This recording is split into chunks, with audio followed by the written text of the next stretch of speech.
Test the speaker by listening attentively. Position yourself not too near or too far from the screen for a clear video projection. Keep your camera on whenever possible.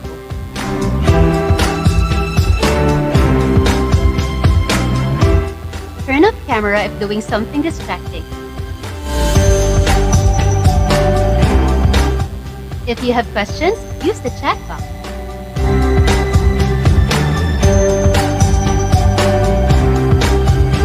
Thank you and have a meaningful participation.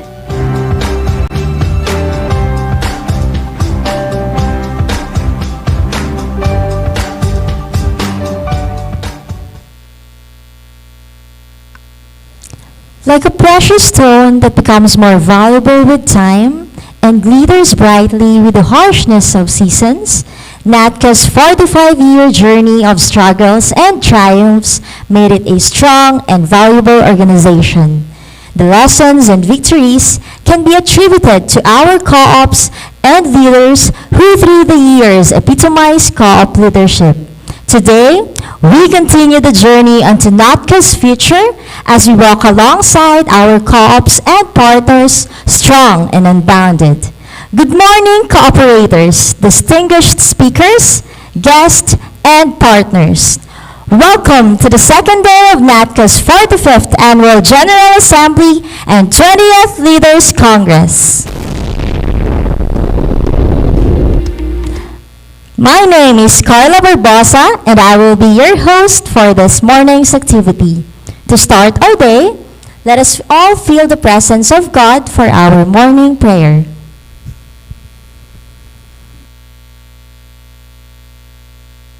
Just a few reminders before we start our first plenary. Kindly complete the evaluation for day 1 through the QR code shown on the screen or the link posted on our chat box. Your completion of the evaluation will allow you to participate in the raffle later. Thank you.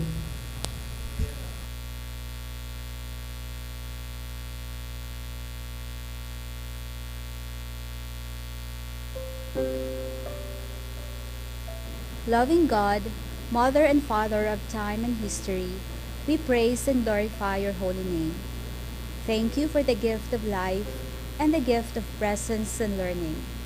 We are grateful that even in these challenging circumstances, you have allowed us to be together and learn from each other. Thank you for the technology that made this possible. We thank the presence of our cooperators who commit their time and energy to this virtual assembly. We thank the presence of our co-op leaders, especially the leaders of our featured cooperatives. May you continue to bless them with good health so that they can lead excellently and lovingly. Guide us in this day's activity. Open our minds and hearts to the learning, experiences, and insights.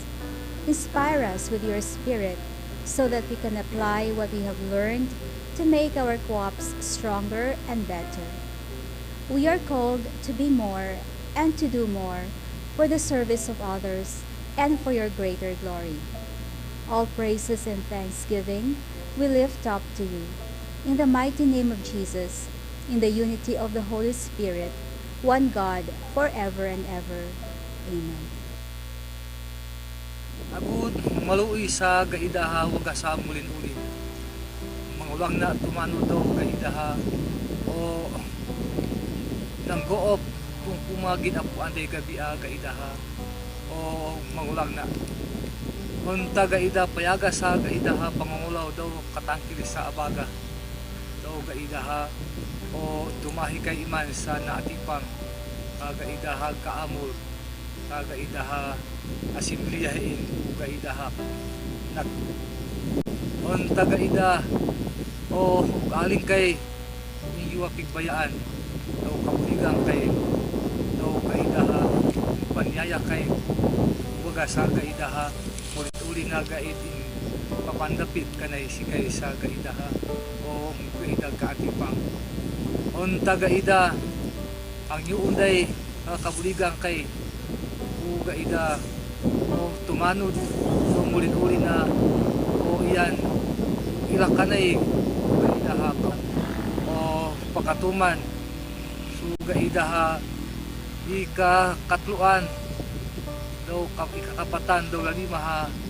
asembliya so gaidaha NATCCO honta gaidi ilakanay so gaida kalabdi ko gaida salabutan daw gaida ay palipay gaidaha mga daluwag kaula-ulay man ta o gawa ta mulwain kunta iladaan su gaida o gaida adasi gaida maguligan day sa mikalain-laing nga tribo gaida o mga lumadin ta gaida pulwain ta o may hinang kaidaan na gaida ha yan instrumento ho gaida kauhangan ipatungod kay doong binibasan halangin unua sa gaida matagong sunday yan gaida manunod kauhangan haalan o gaida ilakanay supang panalang tagaida o gaday laing tagkinahalanon si kay sa ataw ay pamugas sa dumuta kalibutan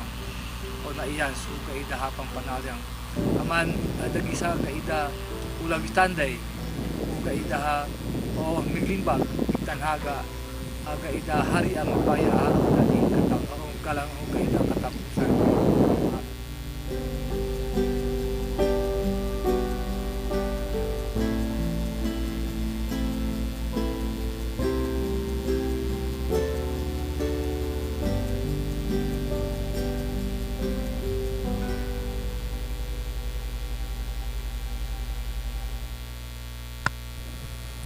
This morning, we have two topics that will give us better understanding of resiliency and sustainability as experienced and successfully implemented by our experts, which can guide our co-ops in shaping our organizations to be more sustainable and resilient.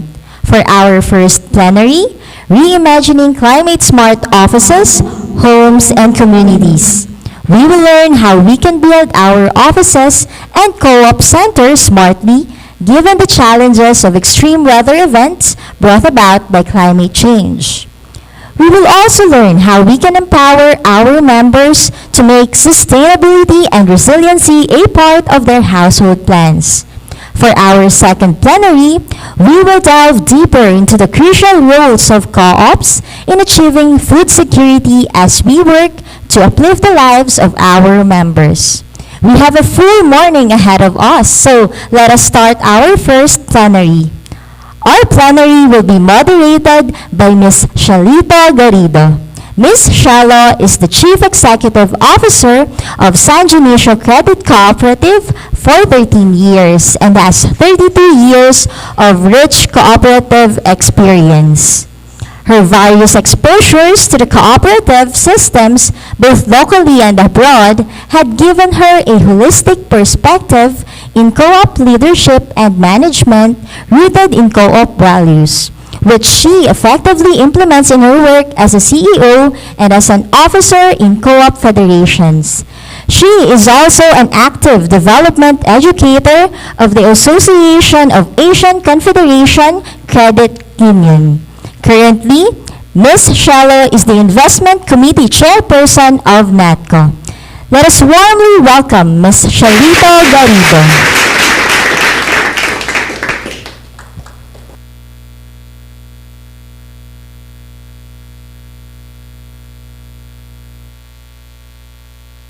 Good morning, everyone. Everybody in the Zoom room and also in this venue in Crown Plaza. Thank you very much, Carla, for the nice introduction.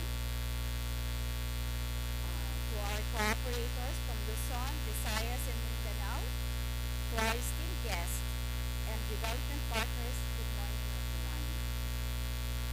For our first plenary, we'll talk about an issue that directly affects the lives, livelihood, and future of our co-ops, the members, and the community. Reimagining climate resilient homes, offices, and communities. As a country vulnerable to the effects of climate change, adaptation is vital. Our co-ops in Visayas and Mindanao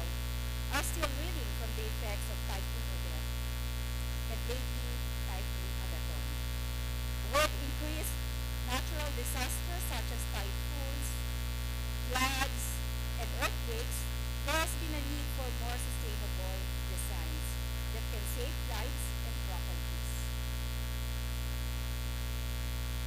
A smart strategy must incorporate resilience at the heart of the all, infrastructure, planning, and policy. What would be the top sustainable approach to resilient housing and Philippines? Today, we are blessed to have with us our resource speaker and our thought leaders who will share with us their expertise and experience in climate resiliency. Let's begin our session with the introduction of our resource speaker and panel reactors. Our resource speaker, as shown disclosed, as the country program manager of Habitat in the Philippines and in January 2012, after serving as UN Habitat Knowledge Manager from 2007. Before joining UN Habitat, he is the chairperson of the National Committee on Visual Arts of the National Commission for Culture and Arts in 2001 until 2007, and Deputy Director of the Metropolitan Museum of Manila in 2004 until 2006. Mr. Rollo, a Filipino national, holds a master's degree in business management from the Asian Institute of Management Philippines and a bachelor's degree in economics from the Ateneo de Manila University of the Philippines. He has also had 3 years of field study at the University of St. Thomas Faculty of Civil Law. Our research for this morning is Mr. Christopher Rollo.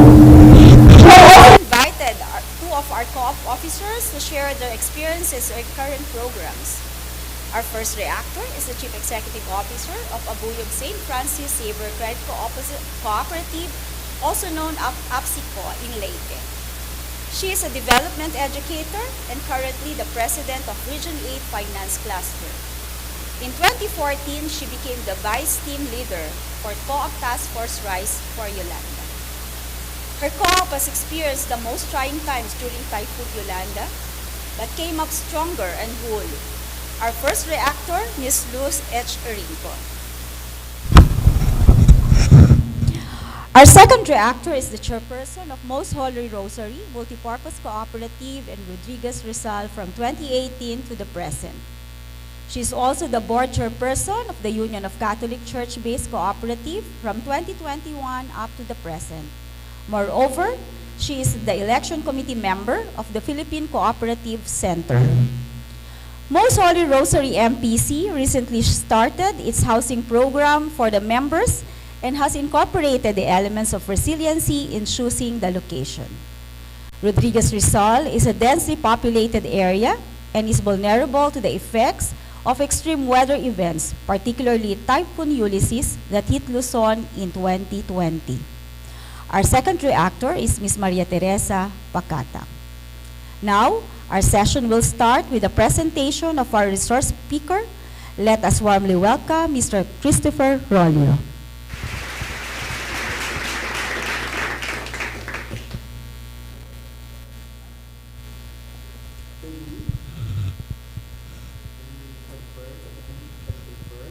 Yes, sir. You're loud and clear. Thank you very much. I just wanted to confirm that we need to make that in the release financially sa kanila. Thank you for inviting me to your 45th anniversary, and it is my honor to give this short presentation. And this is really based on the experience that we have had in the Philippines.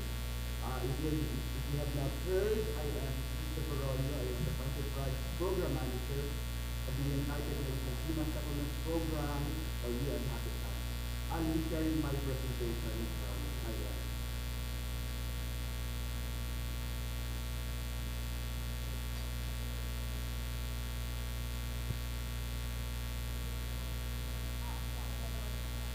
I hope you can see my screen now.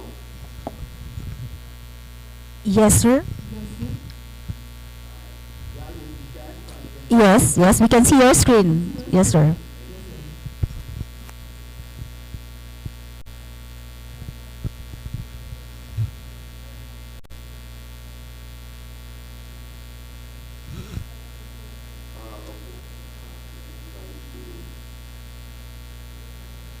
So my presentation will be on reimagining climate resilient homes and communities. I will not be talking about offices here. But this presentation is based on the work of the Habitat in the Philippines, especially on our post-disaster project, but also some other projects that respond to resilience challenges in the country.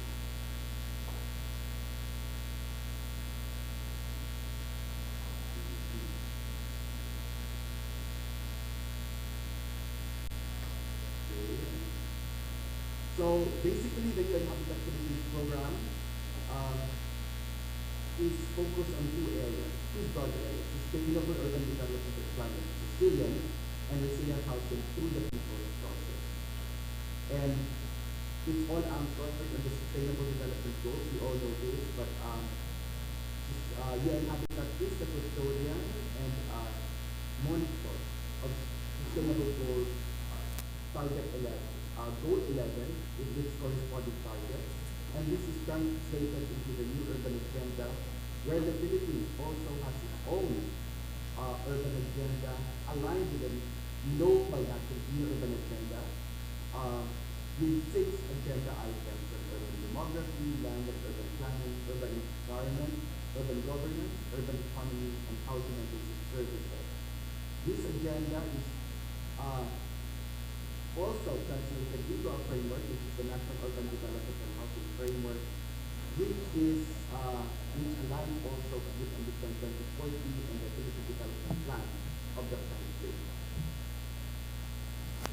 So just recently, in last month, in 7 March 2022, the report of the Secretary General on the progress of the implementation of the new urban agenda highlighted that the COVID pandemic has exposed systemic inequalities, pre-existing urban challenges, new vulnerabilities, and has pushed hundreds of people, millions of people back into poverty.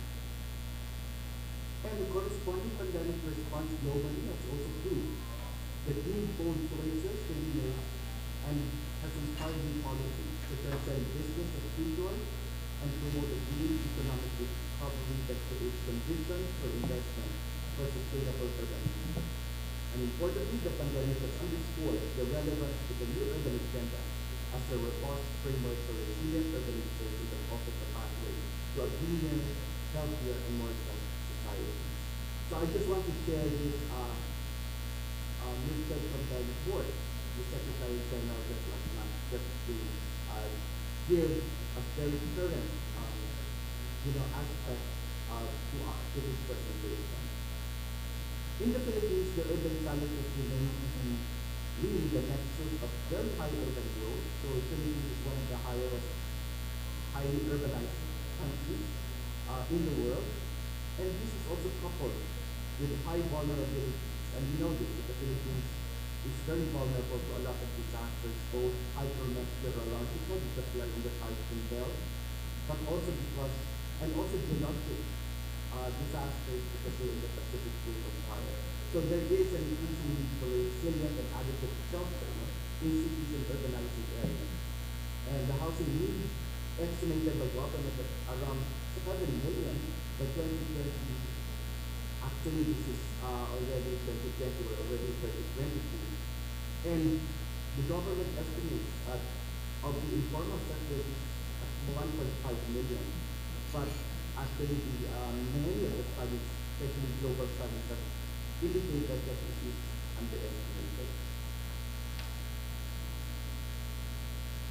We know this, that the disasters mostly affect the urban poor, while disasters affect everybody, it's the urban poor that suffers the most because of reduced capacity to adapt and to recover from disasters. So this is, we know that, but at the same time, in the Philippines, the magnitude of the housing need is exacerbated by this very natural disaster that struck the country. So in fact, the total number of housing units totally or partially destroyed by typhoon and earthquakes in 2009 is as high as 1.8 million, and the most vulnerable groups are the areas of residing under the major tributaries and other river areas.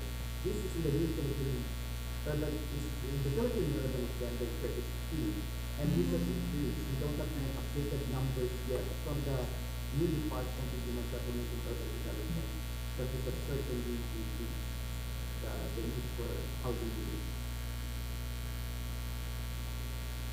When we talk about resilience, we really talk about not just communities, but really about ecosystems, about urban systems, about economic systems. And therefore, when we talk about an urban adaptation strategy, looking particularly at flood hazards, because there are many hazards when we talk about resilience. For this is an example that we have focus on flood hazards, looking at a river basin perspective in NATCCO. And based on the hazard and vulnerability analysis that we did with the city, these are some of the interventions that we were able to come up with together, of course, with the city stakeholders and even national government agencies, trying to address increasing forest cover, water impoundment. The increasing forest cover is really to sustain the water system and the aquifers and earth water impoundment system for flooding, the public parks to be used not just for recreation but also as mitigation, disaster mitigation intervention, rainwater harvesting at the building and at the housing level, permeable urban landscape, flood resilient building and site design, wetlands, reclaiming them, and of course, at the policy level, creating the behavior requirement for this intervention in implemented and facilitated. At the coastal areas, also based on hazards and vulnerability assessment and risk assessment, we look at restoring biodiversity along the coast because many of the coastal ecosystems have been damaged because of many factors, including urban development. Safe and resilient housing sites for the most vulnerable groups. There were a lot of informal sectors also along the coast. Risk transfer mechanisms, looking at how risk can be managed and basically risk transfers, risk insurance, etc. Hybrid protection structures, resilient riverside development, climate proofing, transportation networks. But zooming into specific areas of the city, for example, you can actually look at this is the comprehensive land plan of the city before our project. And you can see here that it's very built up in terms of the proposed uses. The yellow are the residential areas, the red are the economic areas. And there's almost no green spaces, no parks, and therefore, we look at the project at least in a specific street intersection, looking in urban streetscape, using streetscape, looking at increased tree cover, improved sidewalk and playgrounds to promote motorized mobility, and also to have gas sinks, not through the trees. Flood detention pond park by establishing, public space within a very, very densely populated area. There was no open public space. And it's not only just for public space, but also to use that as flood detention fund because this area is actually flood water catchment area, very flood prone and everything. And of course, socialized housing for those that would be affected by this situation. Down to the barangay level, we can also look at community level resilience. Now, this is one project that we had in Oro City. The picture on the left was the site before our project, and in just less than 1 year, in one barangay, in one street in the Oro City, this is the kind of group, there was a dramatic transformation with everybody to participate. And the photos on the ground, on the bottom, are actually from the housing project that we had in Marawi City after the Marawi City 2017, and also the project that we had in Roca City after Yolanda in 2017. So when you talk about human settlement, it is a complex and comprehensive concept. It's not just the housing structure. So although we talk about the tenure, the housing itself, safe water, waste management, drainage, access roads, we are also talking about employment, poverty reduction, community capacity, education, health, transportation in that community, because that community has to be animated with all of these services and all of these activities.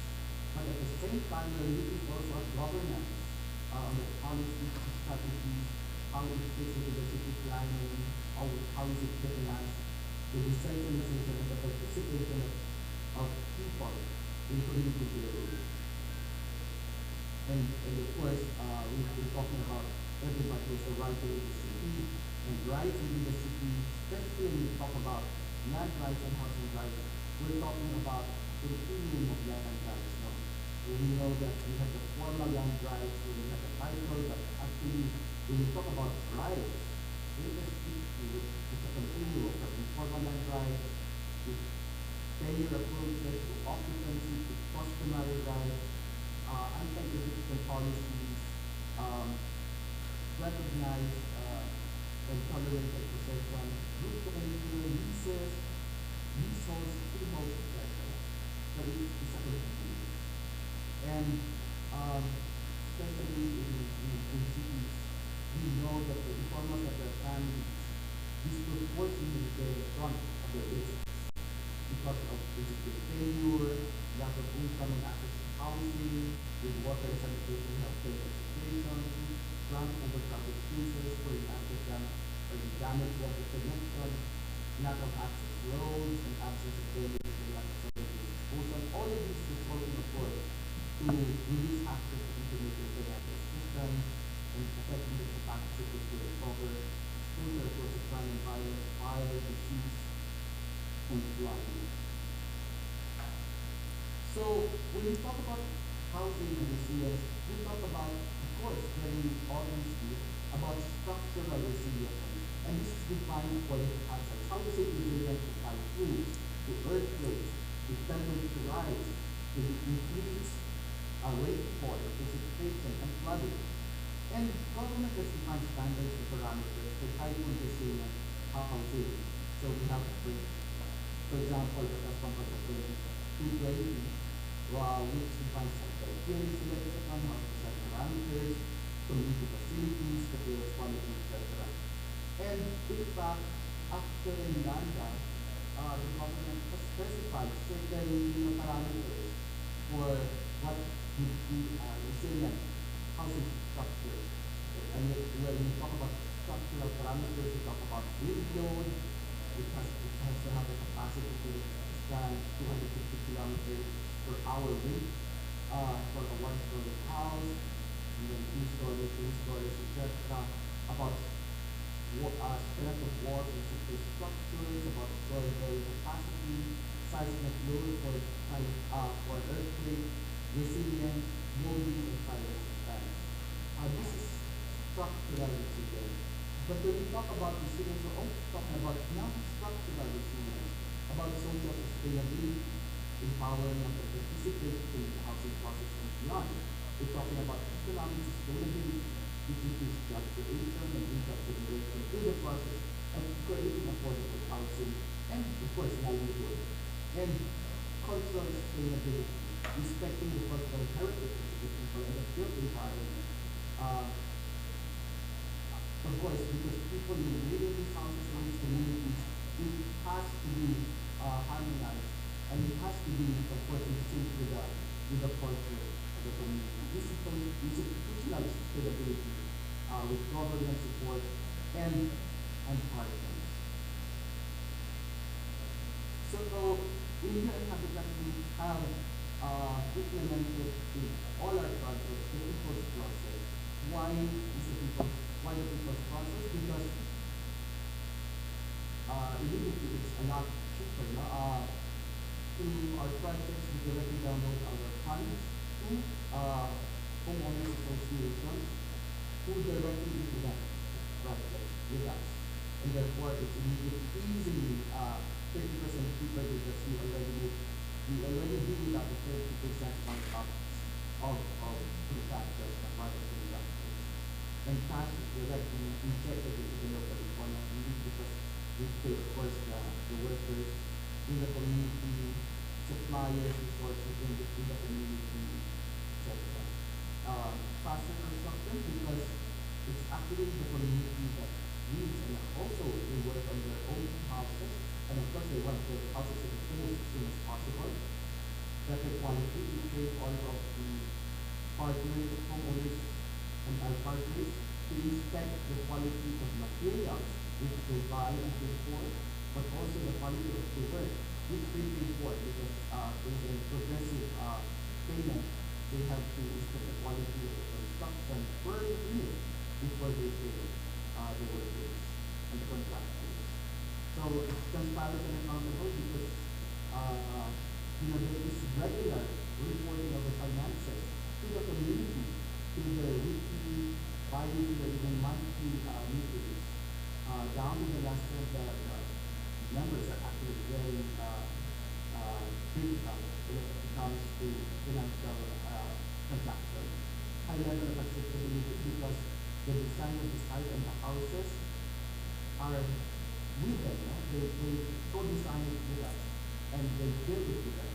And therefore, while building their houses and communities, they acquire a lot of Possible question skills, a lot of knowledge, mamaya a lot of network, no? for Building UN. Para sa UN. also promote social inclusion because everybody is involved. It's not like where a contractor building these houses and then completed houses are raffled off to families. Families are involved in the process and it's a very good unit and therefore it builds the community spirit. And in the case of our project in Morocco, it was also an opportunity for peace building. So these are some photos that we have had from our post Miranda project in Rojas. We actually working before local government units in Region 6. So of course everything is a consultative process. Even the actual construction, our women have been trained to be part of the construction and after actually the project, they have for themselves engineers and architects because in this Fisher Folks community, for example, in Rojas, their husbands are Fisher Folks. So during the day, the husbands are out fishing, and this is the day when they actually implement the project, most of them. And the actual design was from them, and that's why you can see that this in the design because boundary is very important in the community and they are very used to this technology and in fact they were the ones who taught our engineers how to make boundary joints, no? In the construction. So it's a two-way learning process. This is an example of a community that we have worked with, we're able to do this actually that's the report was the total 660 units. So you can see, for example, here, Naman actually was during weekend, they actually helped the workers in the construction of this house. It's now her house is around that also double after some house for the spot. Even the community infrastructure, like the road leading into the community, was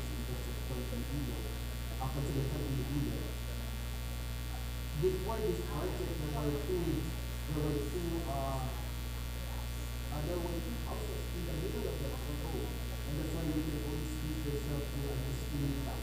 But when this project started, it's the local government, not the community, really trained that road so that there's a proper entrance. And now, when there's fire, the fire traffic already entered to the community themselves. Where before that, it's not a community, totally raised down to the ground by fire. This is a sample of this community that we live in the city from a picture of the left. It's now, in less than 1 year, it's now this community using paved roads, in our department of we actually do this every month.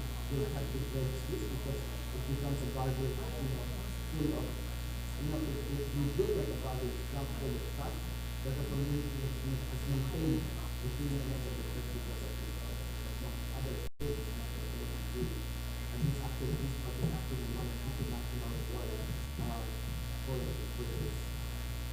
So again, it's a very participatory process, and in fact, because of when the project was implemented in less than a year, more than half of the period of the project was really about mobilizing people, talking to people, because of course people are very scared, that they will be displaced, they will be relocated, and we have to tell them about the approach, to the communities that will agree that they will help move back so that everybody in the community will not be relocated, but just move back from the school. And in the end, they will just have to monitor their own houses to be going to this project. And they are part of this, even the local utilities, the water utilities, the power utilities, they help in the reconfiguration of the power lines of the water lines. And even the production of the papers for the sidewalk to save a livelihood of the community also for these community members. This is ongoing right now in Marali after the Marali City 2017. Again, even the plan of the site is with the community. We have to talk and discuss what a Maranao community would be, where they would place the mosque, for example, the madrasas, where the public space would be, how houses will be situated, and for each house how it will be designed. So we come up with this initial designs, and then of course we have our engineers and architects and site planners to convert this into technical drawings and models. Before we even proceed to build the house. And in the actual building of house, everybody was involved. Women, the youth, the men, in the planning, construction, the monitoring, and the financial management of the structure. So these are just two of the sites that we have in Marawi, and we will be having a final takeover also of the remaining houses this May, next month, during the Marawi Week of Peace. But in our project, whenever the houses are completed, the communities are completed, we already turn them over so that as the families are helping this place so this can immediately come in. We don't know if more all the houses to be completed before families can occupy the houses and start to develop. And this is of course because under the impact of the Marawi siege where there was a loss of livelihood. The picture you see on the right is actually the most affected area of Marawi city. Nothing was left. Everything was destroyed. There was no market. Properties were totally destroyed. Loss of income, of course, due to security and of course more than a lot of lives were lost and families were displaced. And in fact, as of now, many families are still displaced and staying in transitory houses and staying with host families because most of them still cannot return to their most affected area. So what was the Habitat's role in this project? We provided housing assistance to families living in the 3 to 6 meters eastment of Lanao Lake and Abbas River. The map you see on the right is actually our own map that we from our database that we established so that we can identify families living along the along Lanao Lake and Abbas River because these families cannot return even if they will be allowed to return now to the most affected area. And also we provided community development support and capacity building activities including organizing, estate management, development management, support homeowners association, and we also established 38 cooperatives from the homeowners association and other city partners to provide livelihood assistance to the families. And in order to mitigate the fees that on us as a project implementation, because fees bearing in this very traumatized city is a very critical part of the project. So of course, because we're talking about resilience, we have to observe new environmental safeguards, especially when we design the site.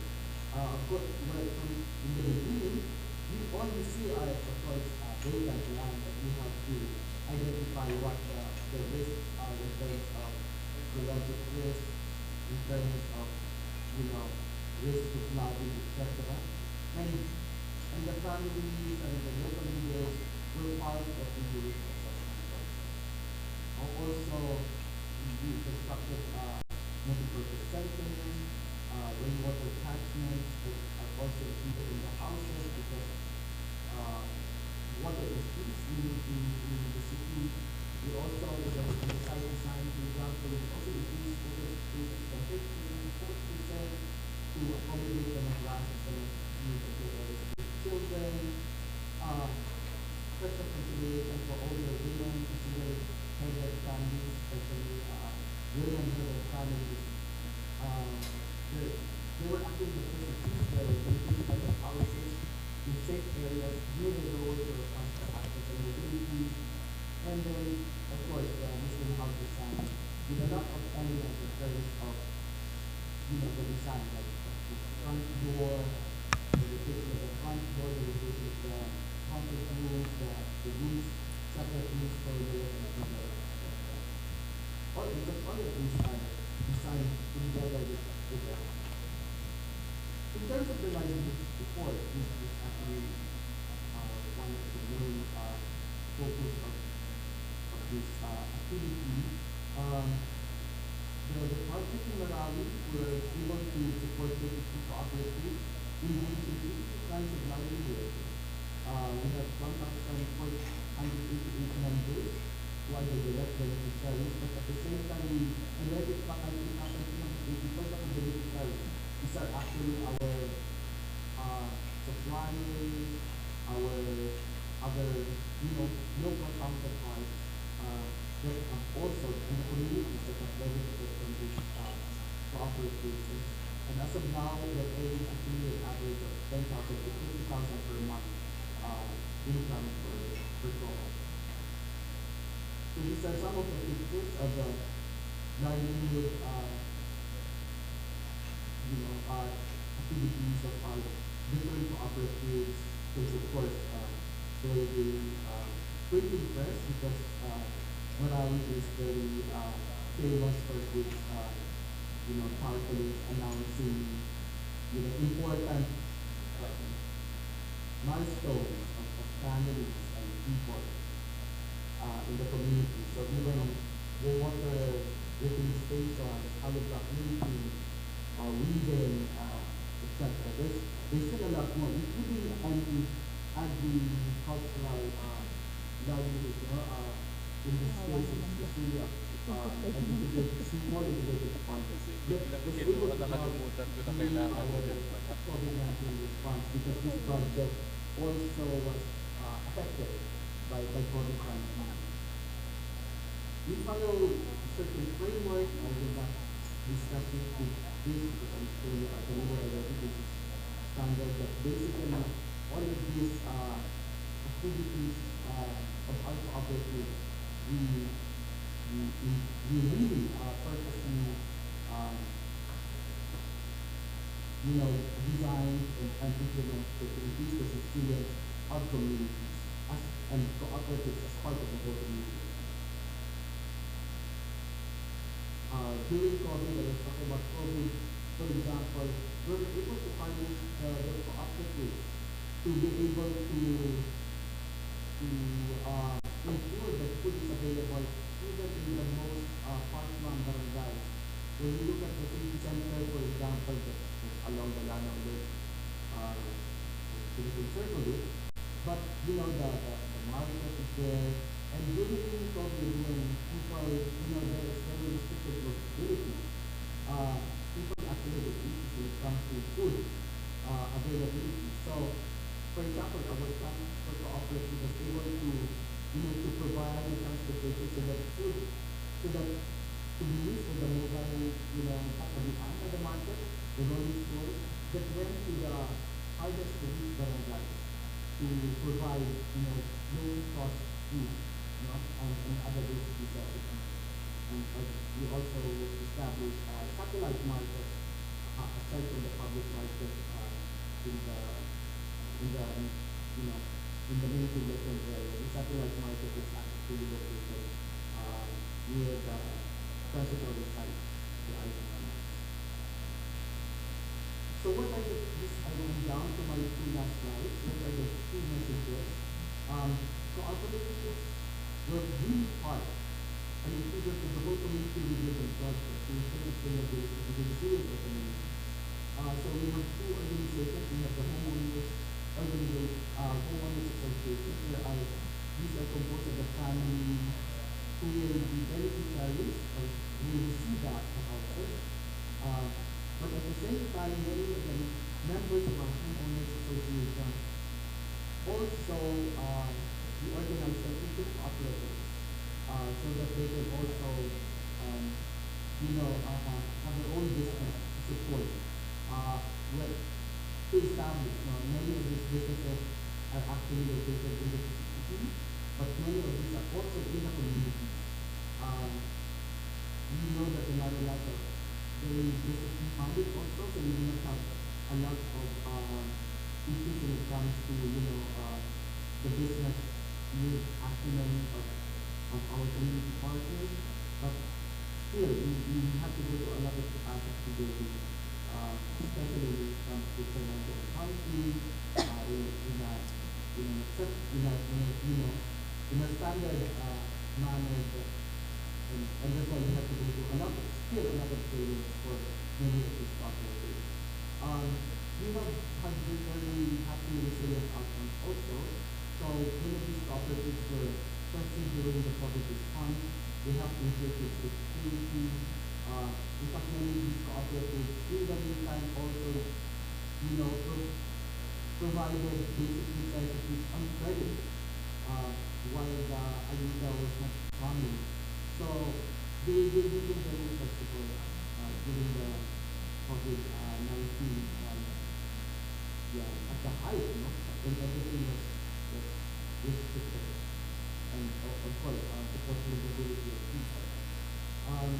The co-ops provided the materials for the houses that the IDs live in. Many of the cooperatives were engaged into hardware, construction supplies, and they would therefore help ensure the quality of the materials that they use in the construction of the houses and facilities. And because of their familiarity with the materials as well as technology used in the building of the houses and facilities, this will actually help in the implement because these houses can be built incrementally. They are located actually on lot areas of 90 square meters, others are 100 square meters, but the floor area of the house is only around 40. So there's a lot of room for incremental building. So in fact, I last visited there last February. Many of the houses that we turned over last year already have porches, many of them have extensions, others have small sanitary in front of the houses, and they're able to build this, this improvement using the same material and technology because they were part of the whole process from the very beginning. This is also the same in the case of our project in Rojas, many of them have already extended, and in fact I forgot to mention that during Typhoon at the point, I received messages from our partners in Rojas City saying that, thanking us for the houses that we built because they were able to withstand the rains, the winds and the flooding, because those were designed using resilient consideration. So these houses really last over time and they can be rebuilt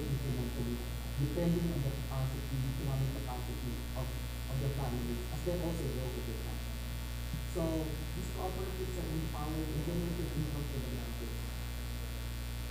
In the livelihood intervention, we also ensure that gender, disaster risk reduction, and climate adaptation are, of course, integrated into our livelihood intervention.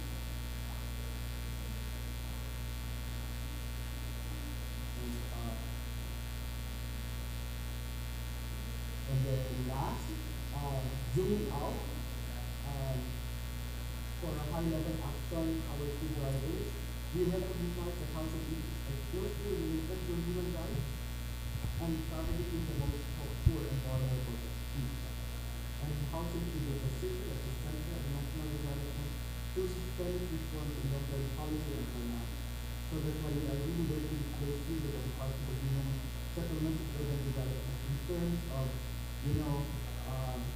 how do we enhance and strengthen our housing program, not just providing housing to us, but really, expanding the public housing program of government, and maybe even consider affordable housing, rented houses for those who really can't afford housing, etc.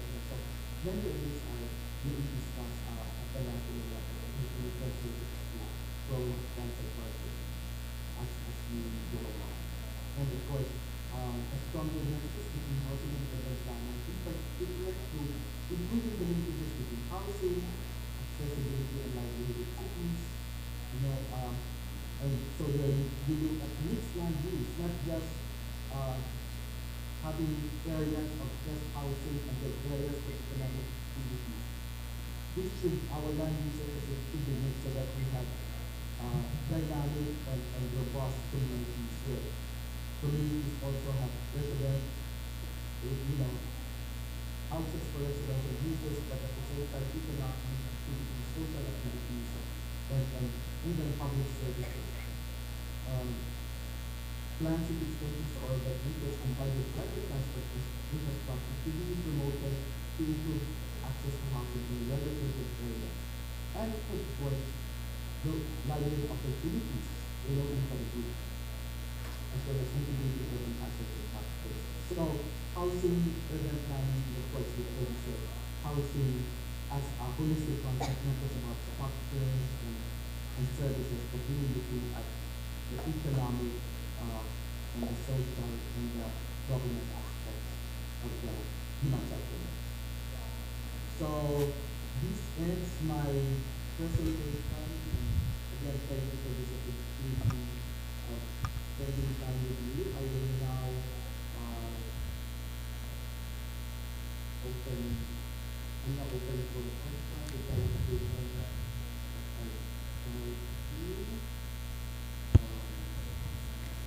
Okay, thank you very much, Sir Chris. Pakipusuan naman po natin ang ating resource speaker, si Sir Chris. UN Habitat has truly done a lot already. And again, thank you very much, Sir Chris, for learning field sharing.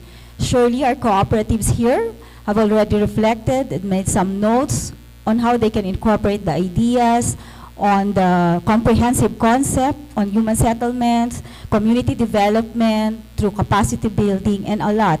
Sir Chris has shared a lot this morning. Maybe in the future, we can collaborate so that we can reach out to more provinces in the country, especially in remote areas. And to give her reaction and sharing, let us give virtual applause to Ms. Luz Erinco, the CEO of AFCCO. Good morning, Ms. Luz. I'm going to share with you our experience as St. Francis Housing Cooperative.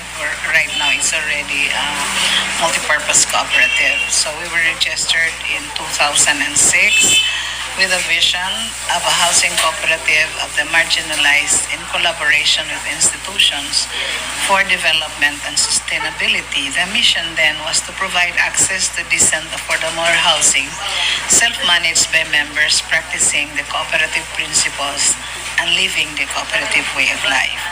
In effect, it's not a standalone project. We had collaboration with National Housing Authority, which gave us free services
I'm going to share with you our experience as St. Francis Housing Cooperative.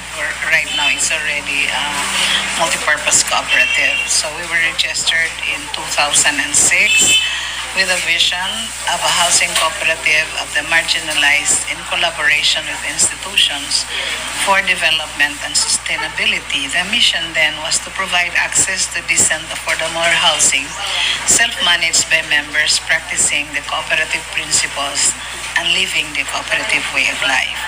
In effect, it's not a standalone project. We had a collaboration with National Housing Authority, which gave us free services on site development. We have partnership also with Abuyog St. Francis Xavier Credit Cooperative for financial mediation in the construction of the building.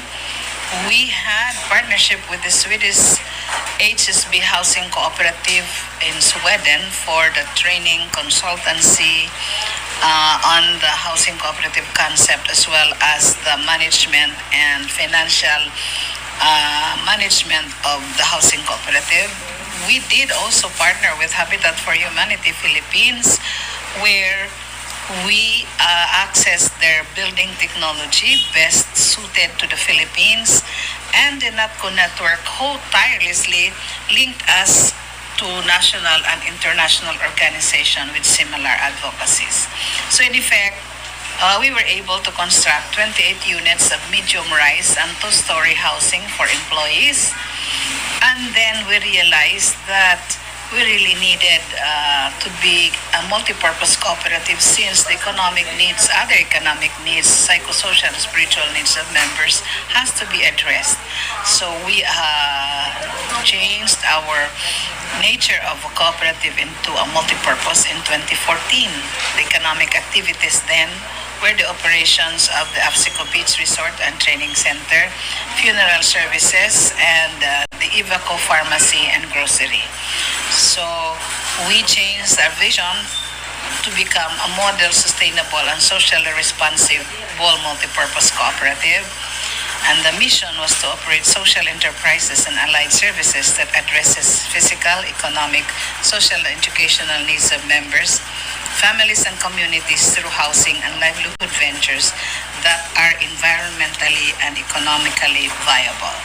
So what were the learning insights that we were able to identify? It is very difficult to deal with the poor financial management among our members, where the wants over the needs syndrome is being practiced. While in effect, we conducted massive financial literacy among our stakeholders. We also encountered difficulties in implementing exemptions as far as socialized housing project is concerned, because while the national office are very sympathetic to our predicament, the local government will not. So we paid all the dues. And then the need for technical assistance during the construction and sustainability of the program made us strengthen. There's a need to strengthen partnerships. Okay.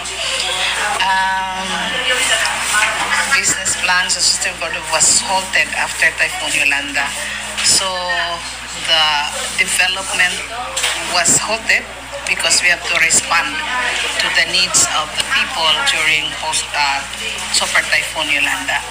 In effect, our goal this time was rebuilding communities post-Super Typhoon Yolanda. So we provided the lots, organizations like the We Effect of Sweden and the Habitat for Humanity provided the buildings for free.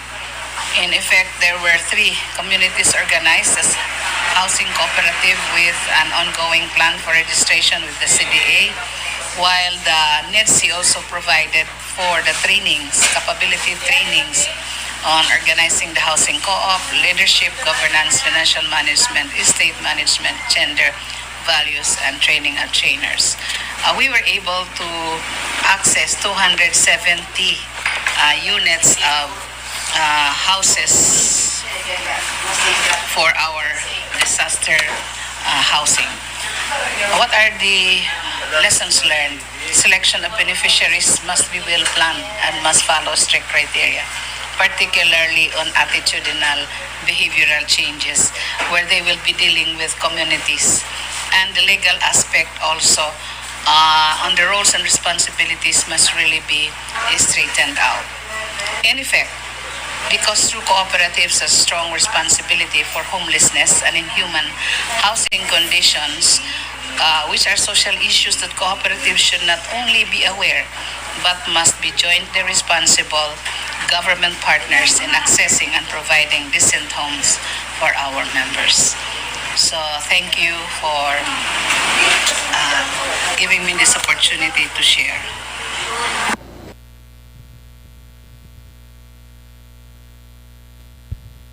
Thank you very much, Ma'am Luz, one of the energetic CEO I've known.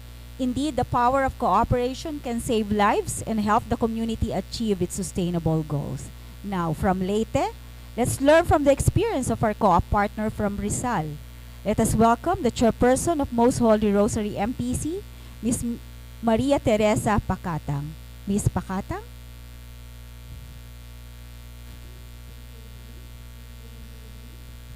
Yes, ma'am.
Ma'am Tess, we could see your presentation.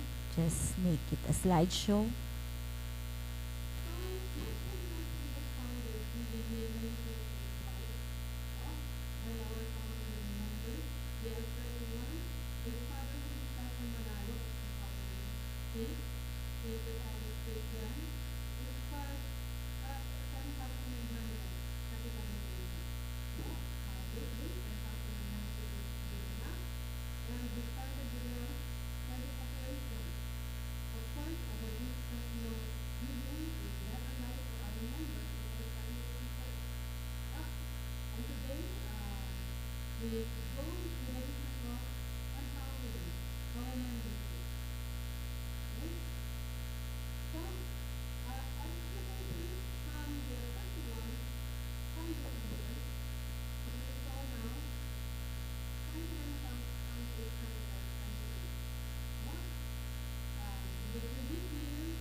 Miss Des. Miss Des? Excuse me, Miss Des, could you please move your presentation so the everybody in the Zoom room can see your presentation? Thank you so much. No yet. Could you make it a slide presentation? Yeah. What we can see is just the first slide.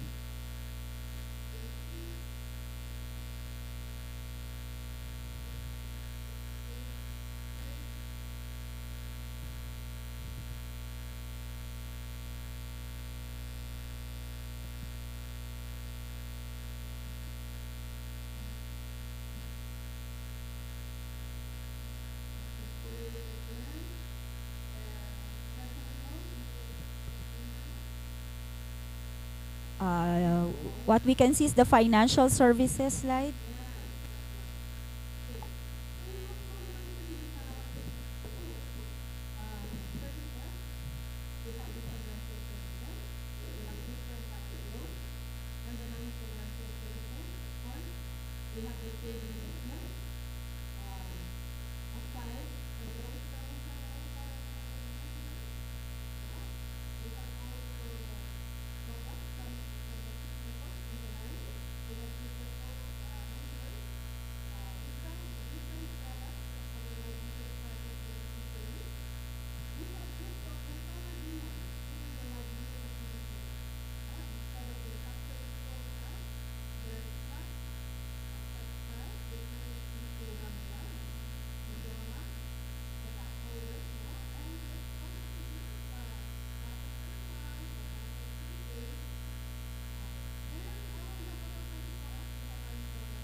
Hello, Ma'am Tess.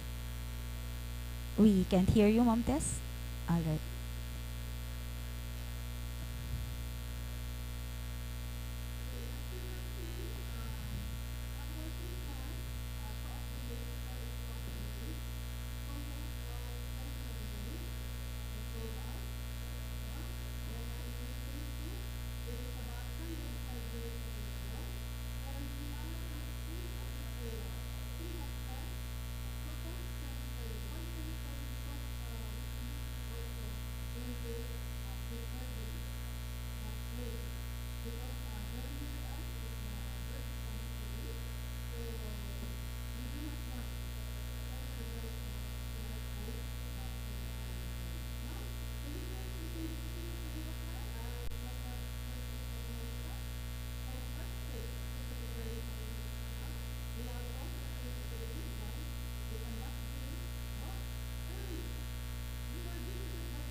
Thank you very much, Ma'am Tess. Let's acknowledge some of the good practices most Holy Rosary has been doing lately, especially promoting the SDGs, the housing projects for the housing loan for your members. It will really, it will really help your members, and also we would like to take note the environmental friendly practices like water collection and use of the solar energy. No? Okay. Now we will have a chance to ask some questions to our resource speaker and the panelists. Earlier, we have posted the link to the Q&A, and we have gathered two or more questions here from our participants. So I'll read some of the questions here. For Sir Chris, I guess. Sir, is there a potential collaboration we could still build? Because I know there's a lot of collaboration already with the UN Habitat, with other co-ops also, with our co-ops. If yes, what are the possible areas for collaboration, sir?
Thank you, Sir Chris. Thank you so much for that response, Sir Chris. Now, for the second question, do we have a proposed housing designs for those in the areas usually affected by typhoons?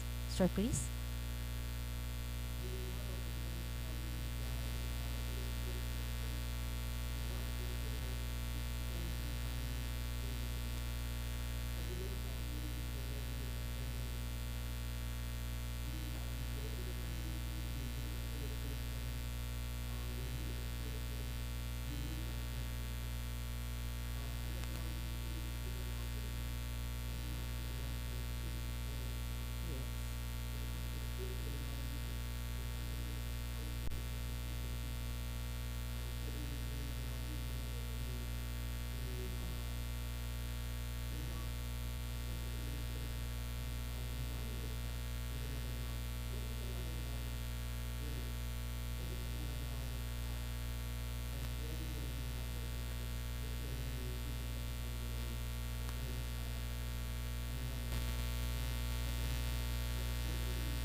Thank you, Sir.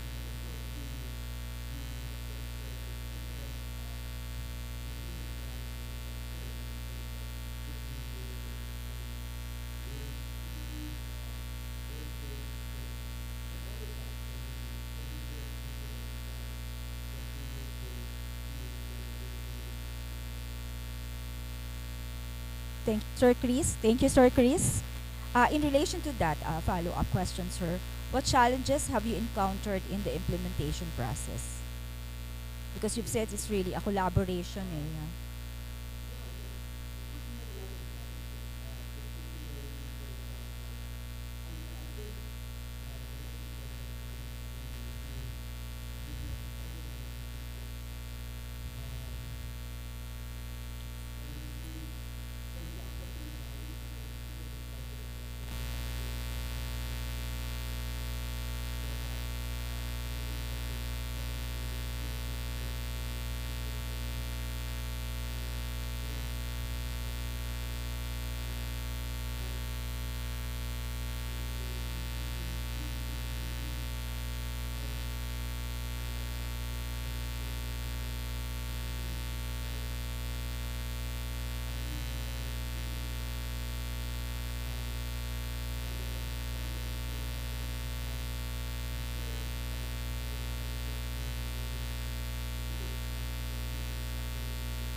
Yes.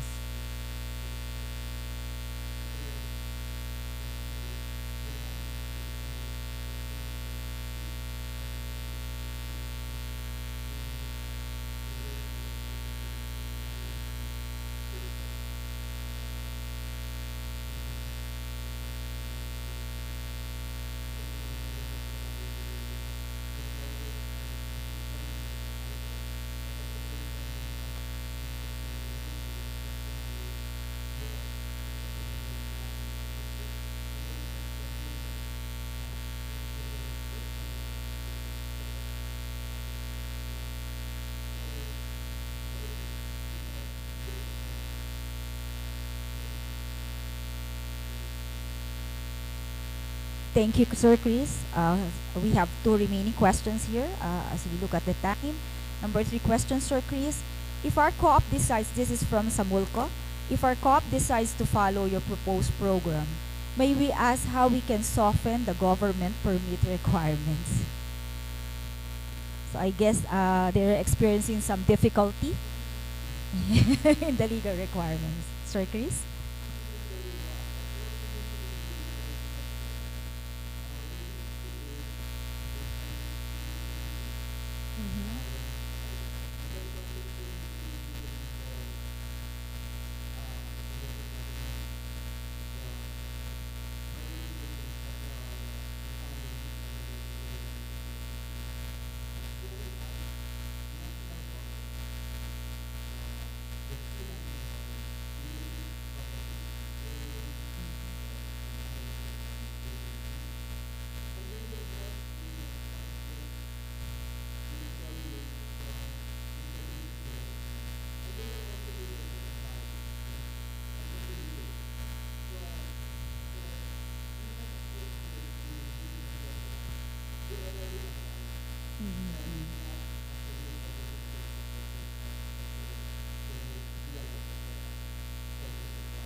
Thank you, Sir Chris. Now for our two reactors, Ma'am Luz and Ma'am Tess. What are the products and services that co-ops can develop to supplement the housing? Ma'am Luz? Yes, ma'am.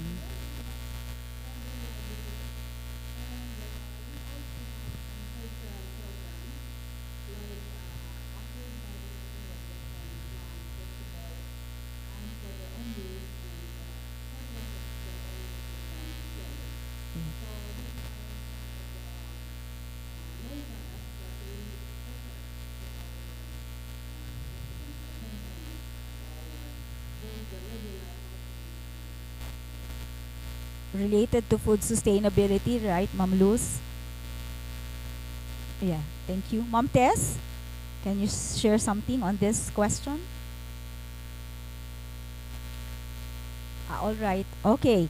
So that's it. For questions sent to the Q&A link, it will be sent to our resource speaker or panel reactors, and the management will post the reply via NATCO GA site. All right. At this point, can we hear a short closing statement from our resource speaker and panel reactors? Can we start with our resource speaker, Sir Chris, for a closing statement?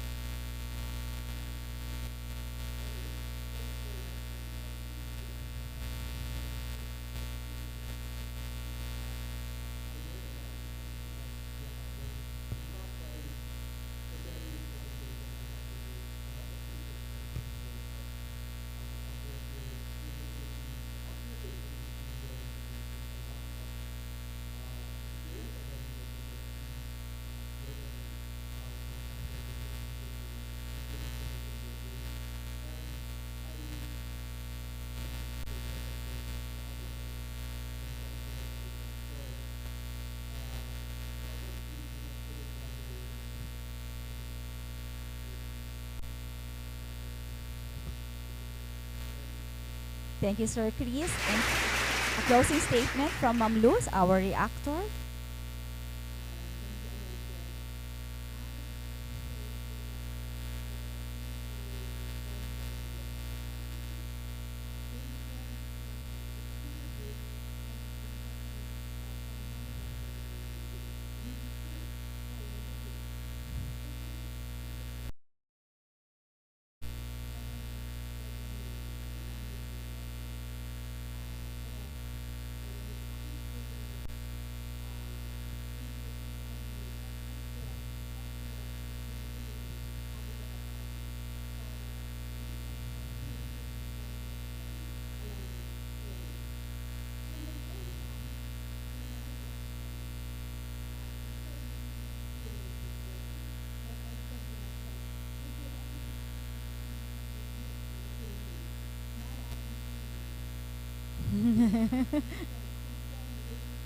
Yes.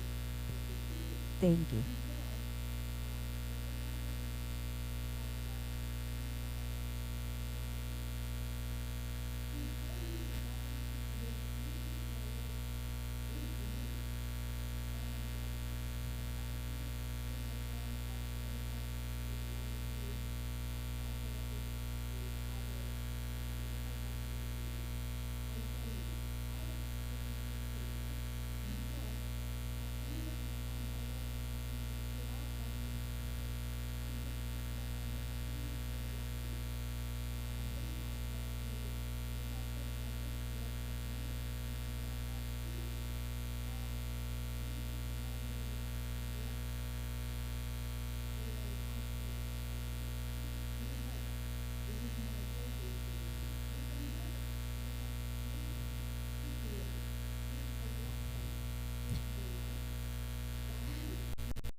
Thank you, Ma'am Luz.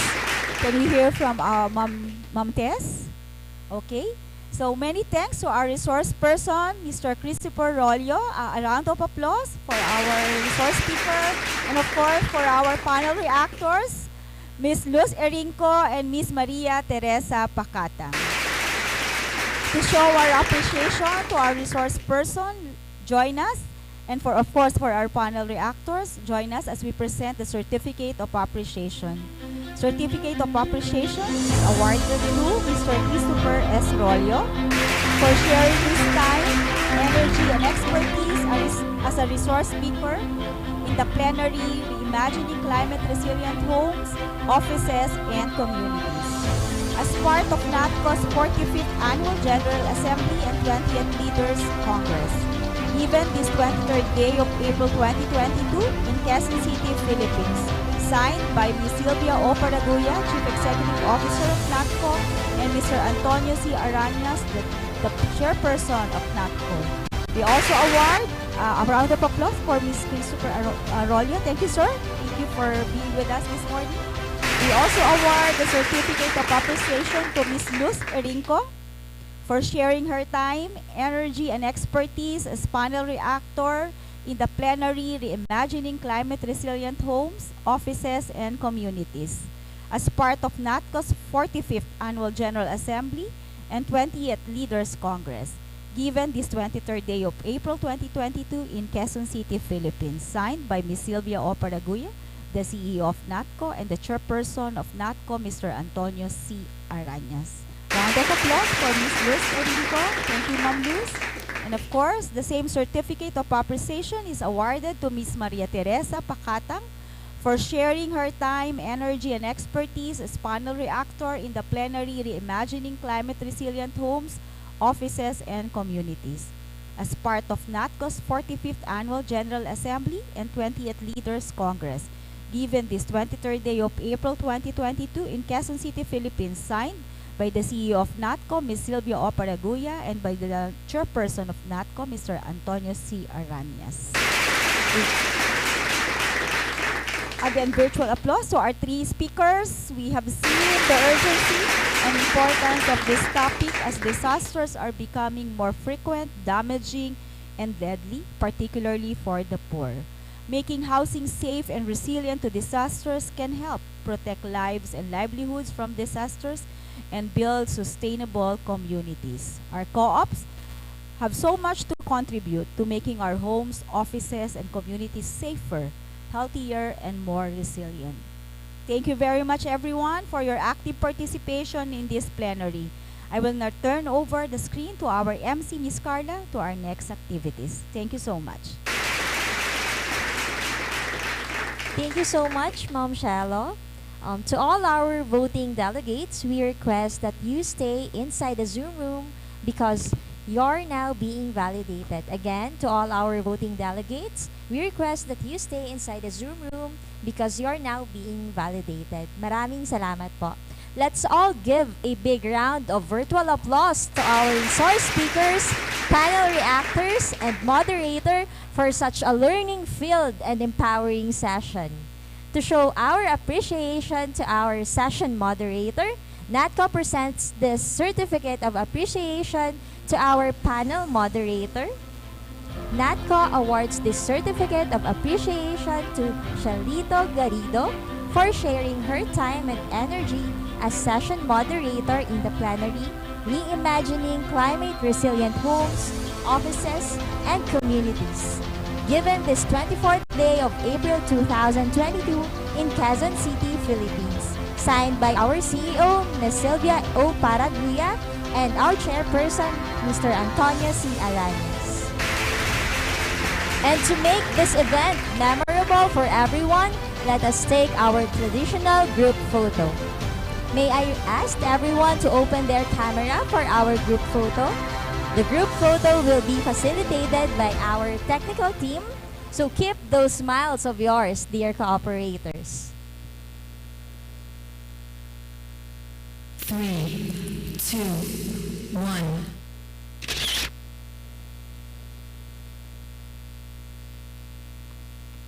Three, two, one.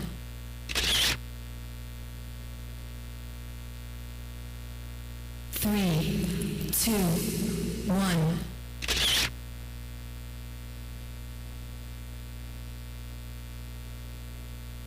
Three, two, one.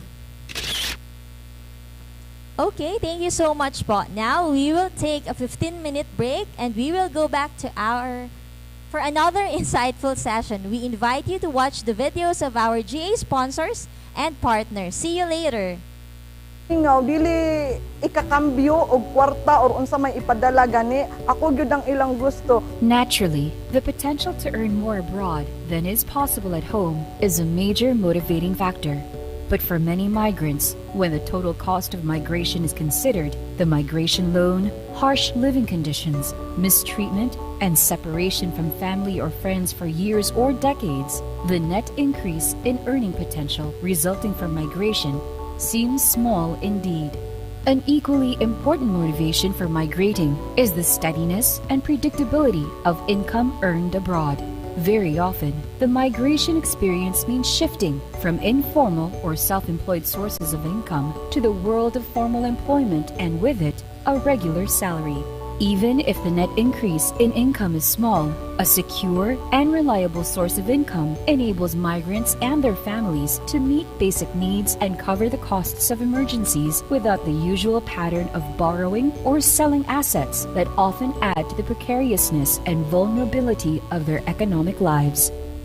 Ang akong mga financial plans na gusto ma-achieve, samtang ako nagtrabaho overseas, ay mag-save ako sa co-op para pagdating ng aking retirement ay mayroon ako maggamit na pira para i-establish sa business. Kasama na rin doon ang pagpaaral ng mga anak ko. Well, kaya ako nakapag-decide mag-work first, siyempre magkaroon ng sariling bahay.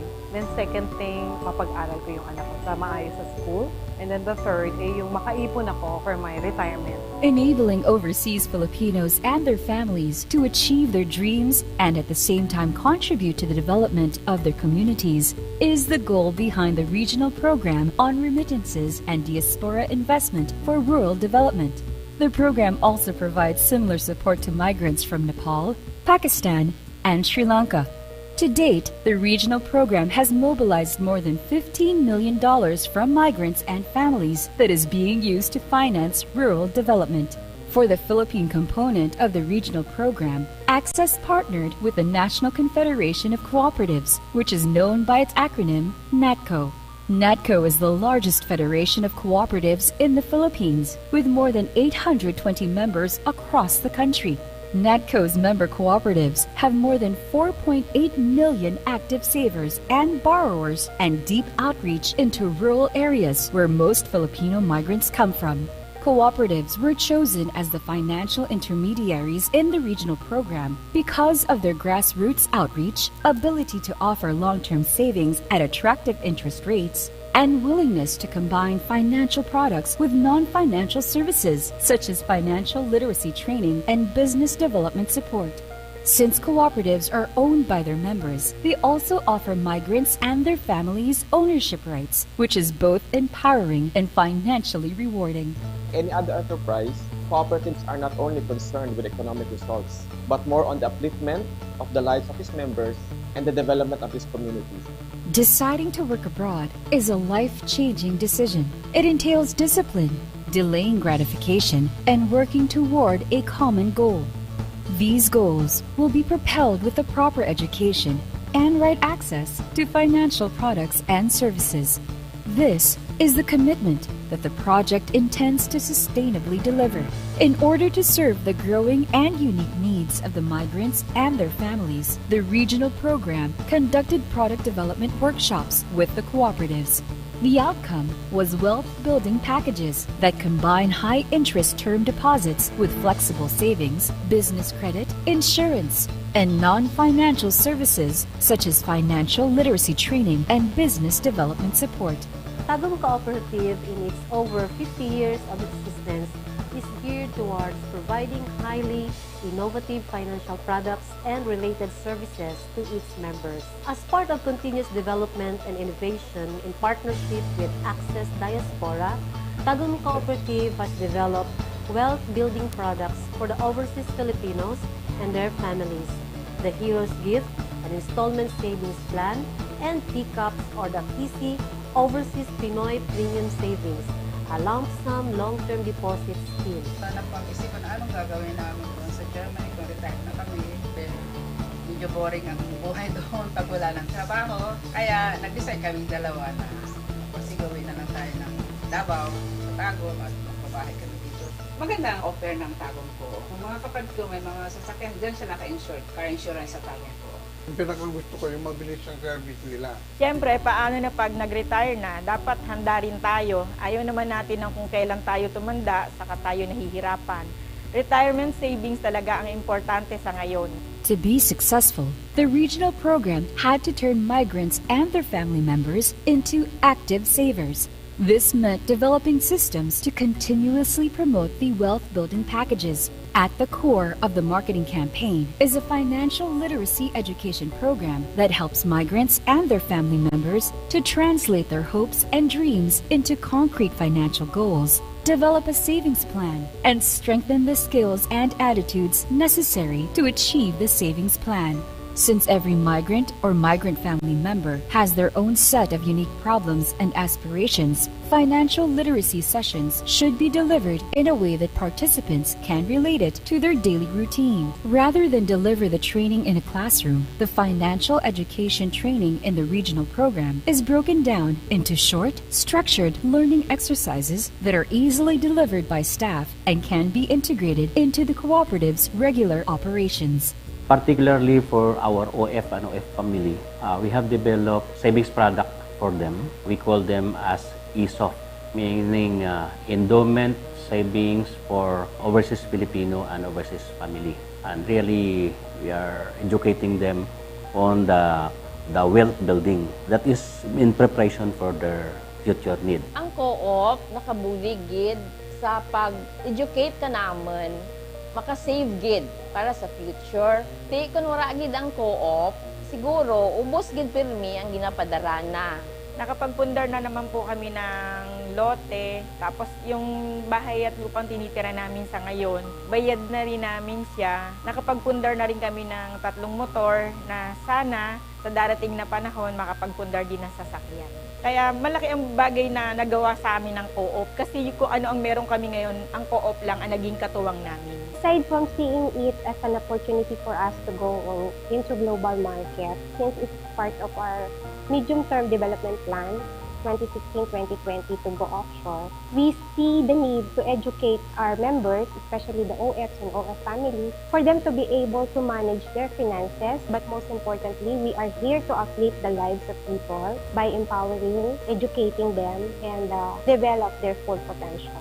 Along with this is the improvement of our IT system, the communication system as well, for them to have an easy access on our products and services, and the continuous development and innovation of the products and services that will fit their needs are continuously implemented.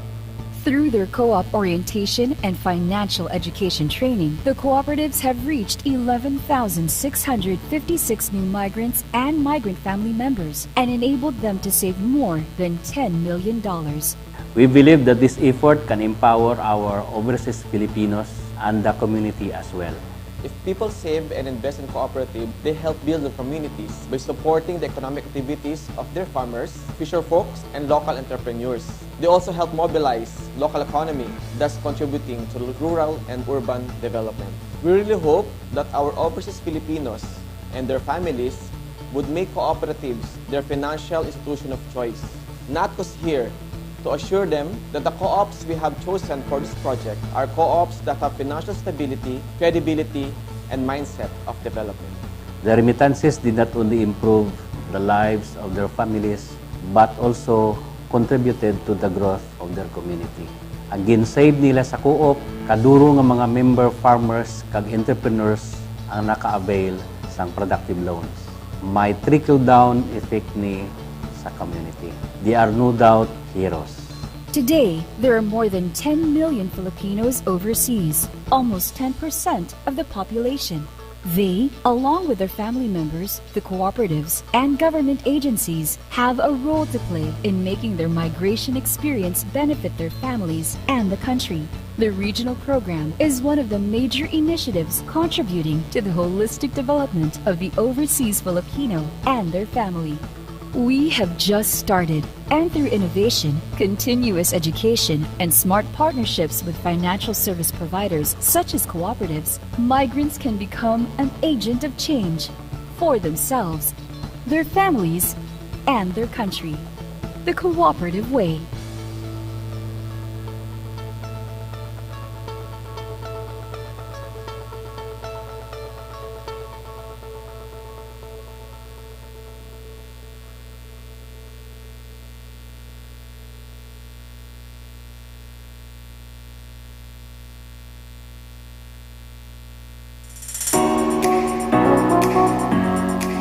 It has been a long journey. We are glad for meeting our goal of helping the managers of our cooperatives in their own journey of servicing their members.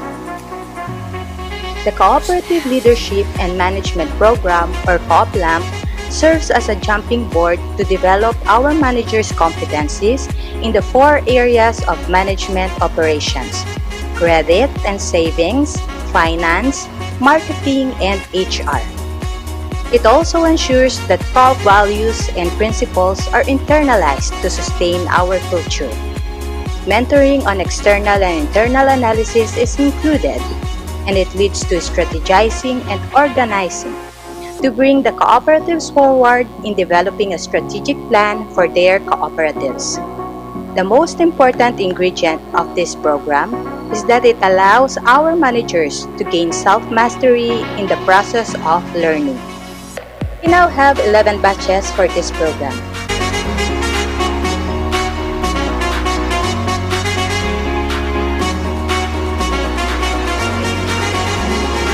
Really a grapefruit, you know grapefruit, napakagandang tingnan.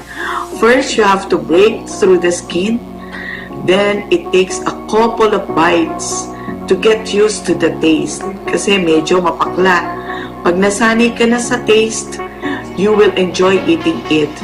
And then, you will get all the healthy benefits of it. Napakaraming healthy benefits.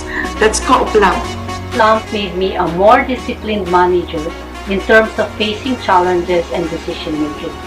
It widened my perspective on various areas of our cooperative operation. I enjoyed CLAM bilang branch manager pa.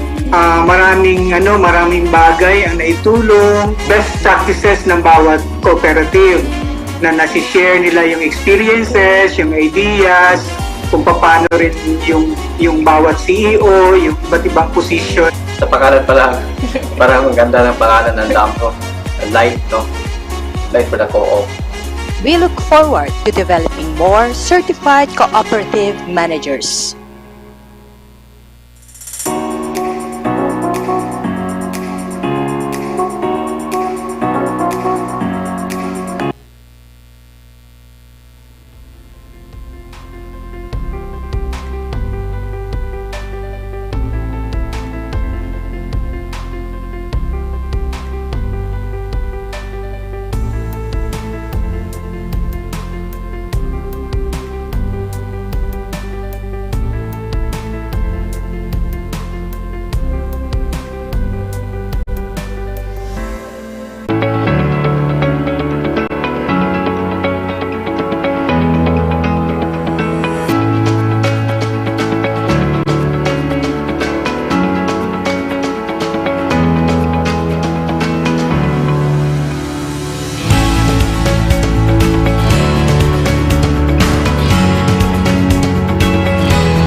It has been a long journey. We are glad for meeting our goal of helping the managers of our cooperatives in their own journey of servicing their members. The Cooperative Leadership and Management Program, or COPLAMP, serves as a jumping board to develop our managers' competencies in the 4 areas of management operations: credit and savings, finance, marketing, and HR. It also ensures that core values and principles are internalized to sustain our culture. Mentoring on external and internal analysis is included, and it leads to strategizing and organizing to bring the cooperatives forward in developing a strategic plan for their cooperatives. The most important ingredient of this program is that it allows our managers to gain self-mastery in the process of learning. We now have 11 batches for this program.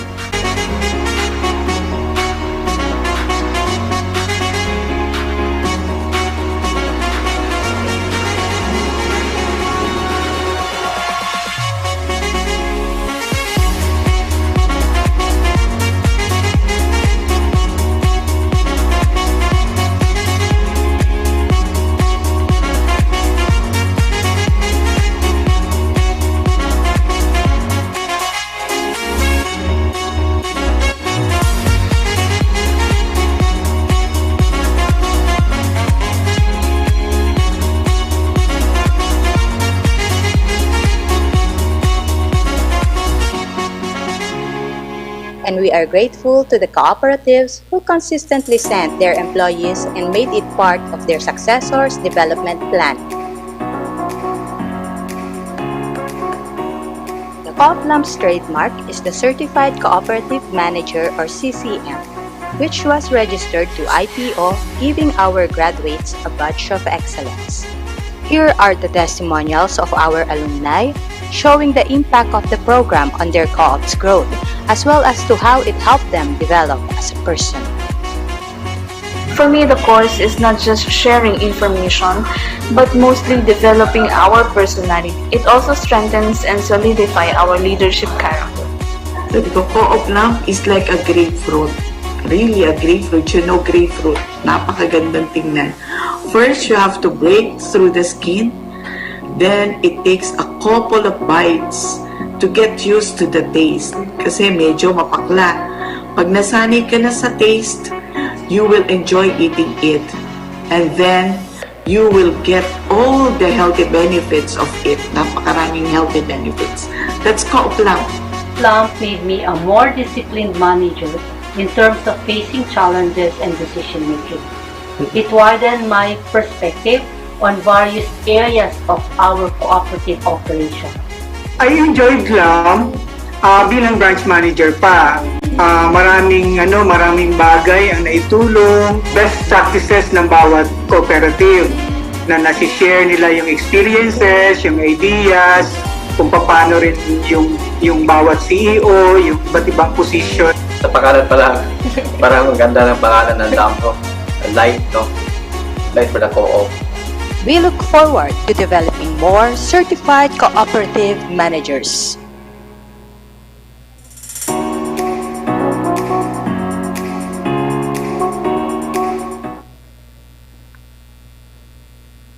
Hello everyone! I hope that you had a refreshing break. Welcome back!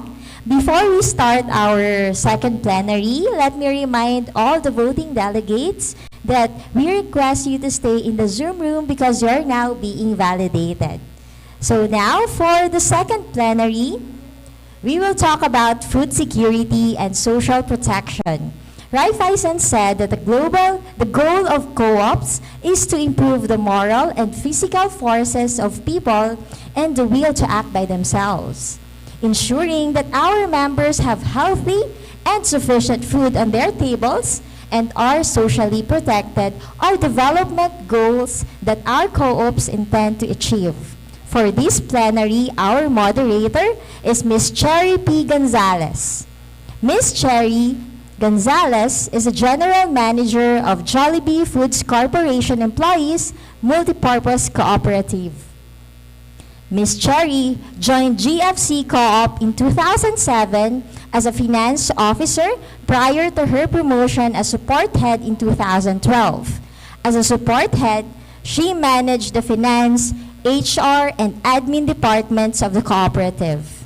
Prior to joining GFC Co-op, Ms. Cherry was the Loans Administration Officer in Allied Banking Corporation, where she honed her knowledge and skills in financial and business management. Our moderator is a graduate of the University of the Philippines, Diliman, with a degree of Bachelor of Science in Business Administration. Ms. Gonzalez is also a certified cooperative manager of Co-op Lamp Batch 9. Let us all welcome Ms. Cherry Gonzalez.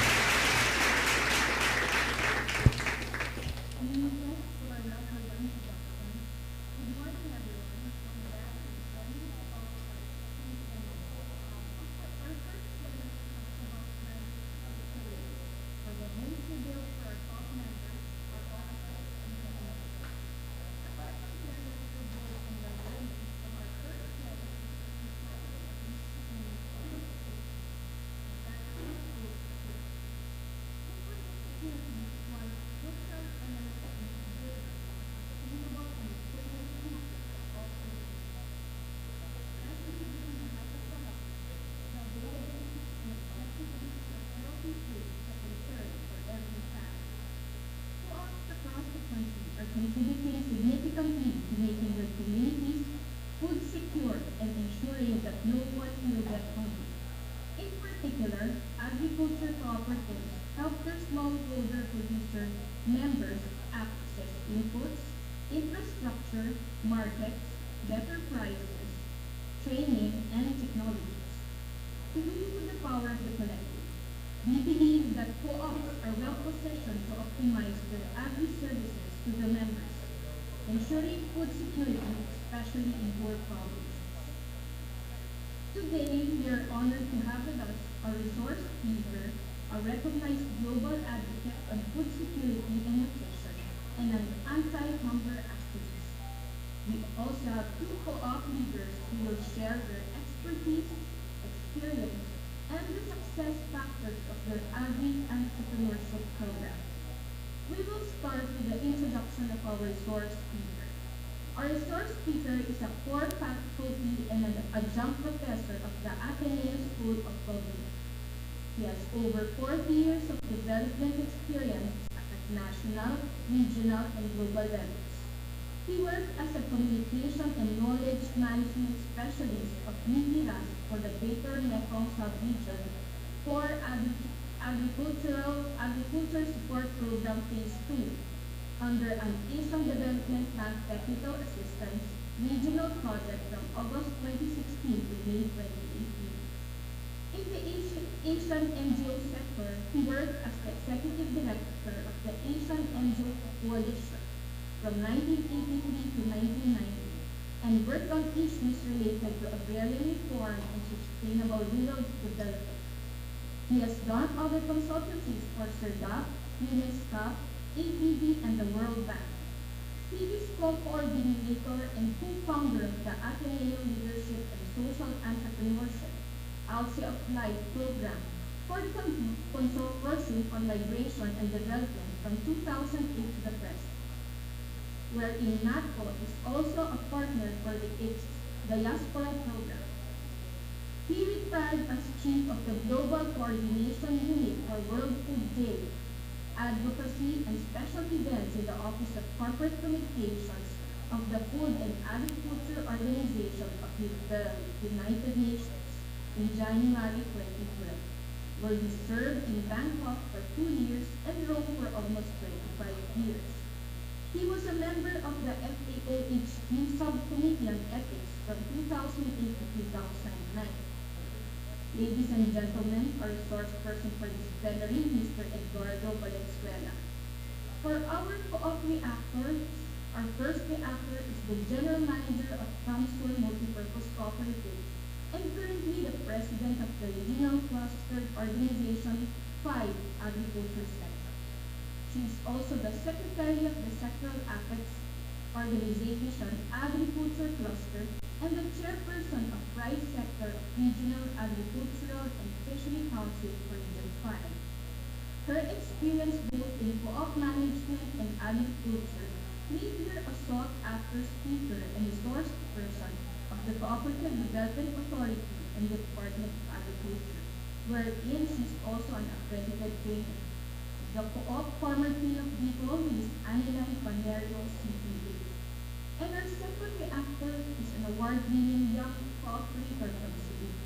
She is the Business Development Center Department Head of Lamak Multipurpose Cooperative, a widely recognized multipurpose cooperative in Cebu operating in 14 businesses and owning a store, a water system, a demo farm, a piggery, a bake shop, a rice mill, and a grocery store in Barangay Lamak, Pinamungahan. Lamak MPC is a rich learning hub for agricultural skills training as it successfully helped the member farmers uplift their quality of life through innovative and member-focused services. Our speaker is also a recipient of the prestigious Joe Biden Award for Development Educator of the Year 2017 in Bloomsbury, London. Our second reactor will be Ms. Justine Limoko. Now, our session will start with a presentation of our resource person. Let's give a big hand to our resource speaker, Sir Eduardo Valenzuela. Thank you very much, and good morning to everybody. I'm pleased to be here with you today, and I've had a very long and very good regard of cooperatives, and I'm very pleased to be here. Let's congratulate Sylvia, Ma'am Idun, and the board, NATCCO, and I've been really looking forward to be able to develop more programs with you, hopefully in the future. Some of you may remember that we did start having a series of meetings in 2015, which helped to be able to inform your diaspora program for our family. And today, I'm really going to speak about food security and also touch on the issue of social safety net, social protection. But it is important that we are able to focus and see what and try to kind of open our minds. We are at a junction time when there are going to be changes in a few weeks and certain amount of time. The new government is in place, and we also have to think what kind of new direction, what kind of new policy, what kind of new programs or projects could possibly be proposed to the new administration, regardless of who of the outcome of the election. I think we need to have an open mindset like this so that we are able to move ahead and do things.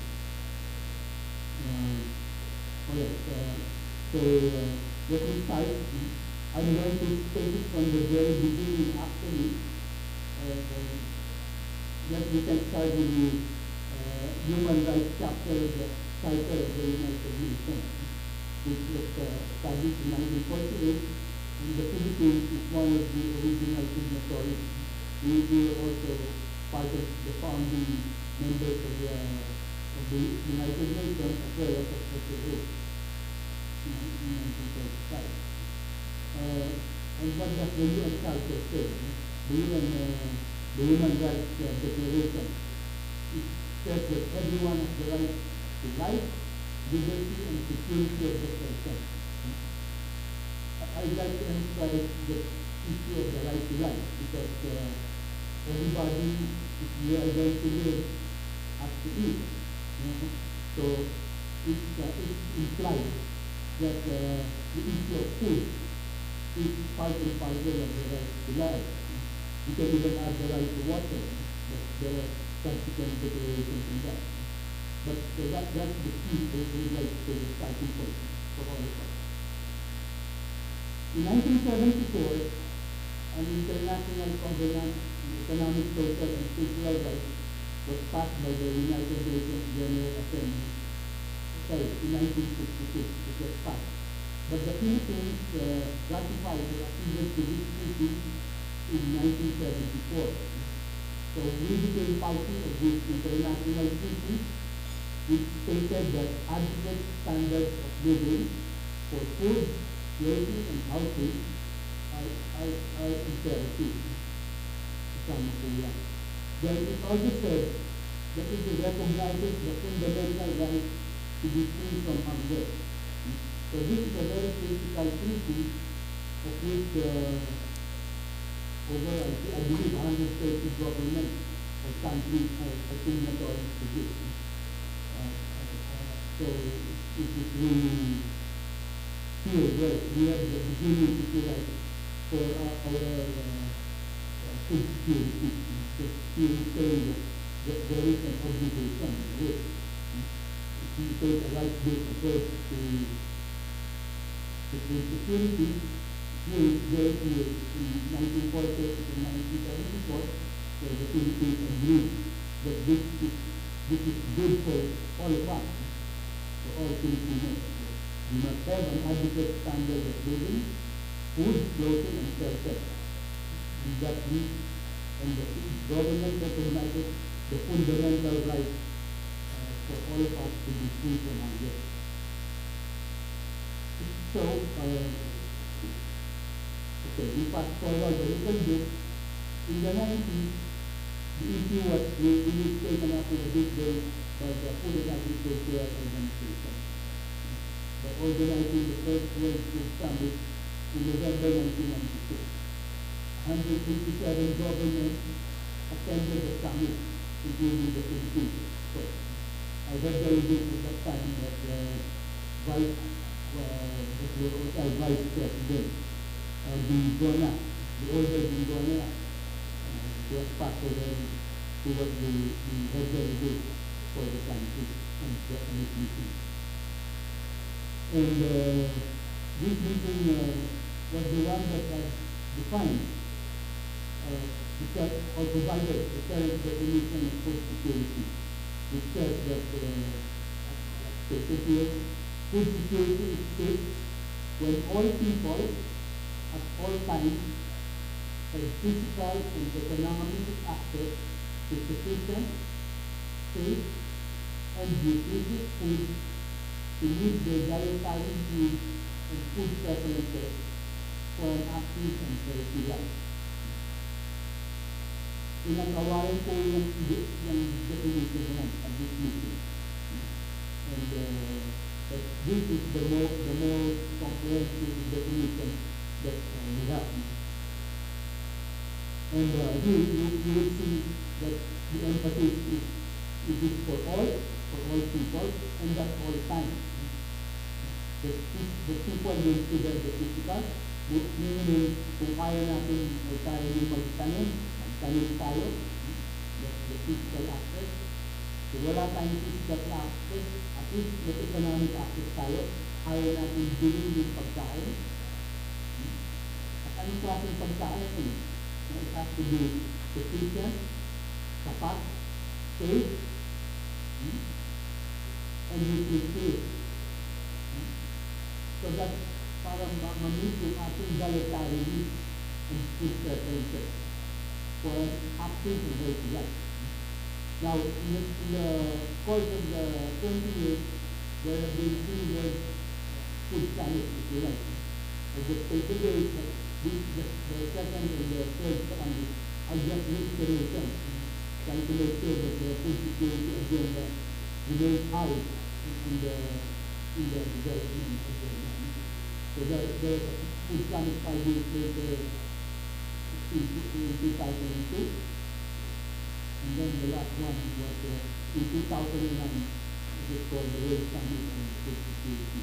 But these are all reiterations on the same theme. Of course, before this summit, there was an ICN conference, it was called the International Conference on Nutrition, co-organized by both FAO and the WHO, that was held in 1991, but laid the groundwork for this food summit. And in 2014, there was a session on the National Confederation of Cooperatives to look at what still could be done 5 years after the 2009 summit. Now, in the history of why are these important? We have to remember, okay, if the first summit was held in 96, the UN convened in 2000 its millennium summit in New York. And they formulated what they call regionally Millennium Development Goals. I don't know if you still remember that regionally there were 8 Millennium Development Goals. And number 1 was really the eradication of extreme poverty and hunger. Pinag-combine nila yung poverty and hunger. So ano ba yung nauna? Poverty ba? Are people poor and that's why they're hungry? Or are people hungry and that's why they're poor? There's a big debate about this, but it doesn't matter. The phenomenon is there from the physical manifestation of hunger and poverty, magkasama po yan.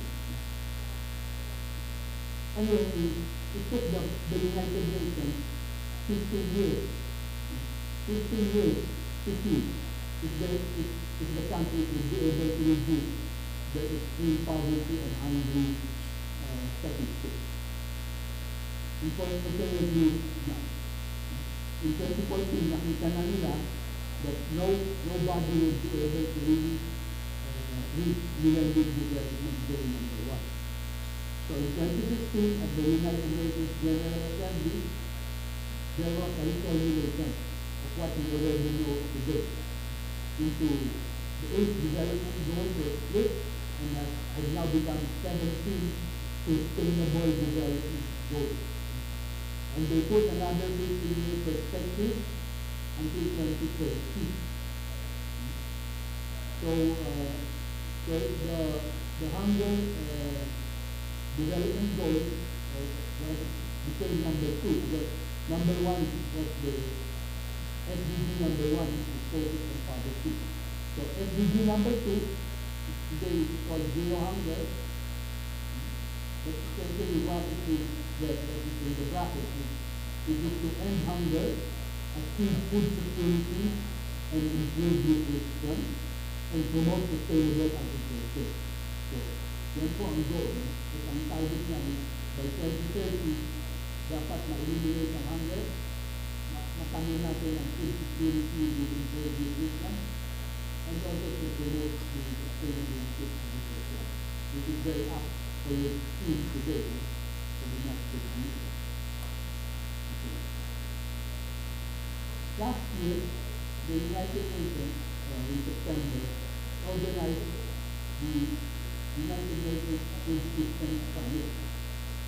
And it was a wake-up call in a way, all the countries to alert them and say, ano ba kayo? You have just 10 more years to 2030, and we're almost at the end of 2021, wala pa rin ang level. At the rate we're going, we're not going to achieve in 2030 the sustainable development goals. It's just a repeat what happened between the period of 2000 and 2006. So, the summit was held last September in New York. Most of it was online because of COVID. It was really became a really great success for the dialogue because kind of became a people type of summit. Hindi lang mga gobyerno, pero many CFOs, NGOs, and the private sector. Malakas yung private sector as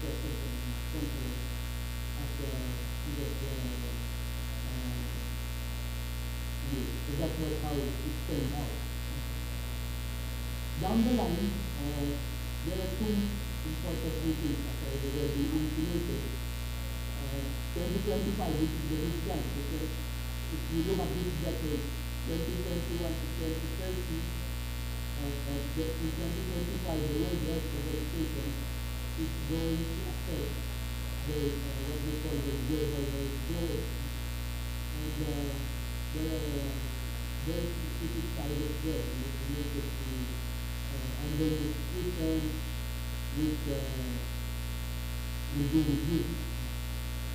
So, and then of course, in 2030, the UNGA Sustainable Development Goals Summit, together with the core cabinet together in the history of meeting. Okay, take it up. So anyway, so it is important to understand that both undernourishment and hunger make people less productive and more likely to suffer disease. If people are chronically undernourished, palagi kang dito o palagi kang may pagkukulang sa kinakain mo, hindi ka makakatrabaho ng mas mabuti. Hindi ka nakakaisip ng mas mabuti. At mas malaking pagkakataon na ikaw ay magkakasakit. Wala ka pa. So this is the important as well. Undernourishment and hunger has to be seen. The global community, we also have of course an annual survey. They monitor this with there's an annual publication for the state of food security in the world. And we have this participating in this issues that we will in the second half of each year. And then the thing is, the link to that survey, if you like, it's really done through the Department of DSC and through the Food and Nutrition Safety Institute. It's just the actual nutrition survey. So if you go to the DSC or FNRI website, you will see all the basic stuff that we have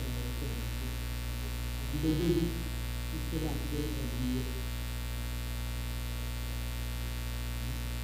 Now, what is really the problem? Let's just take a snapshot of some key indicators.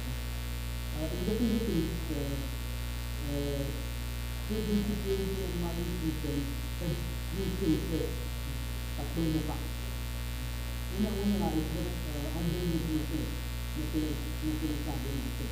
So people don't get enough food or they don't have enough food to eat.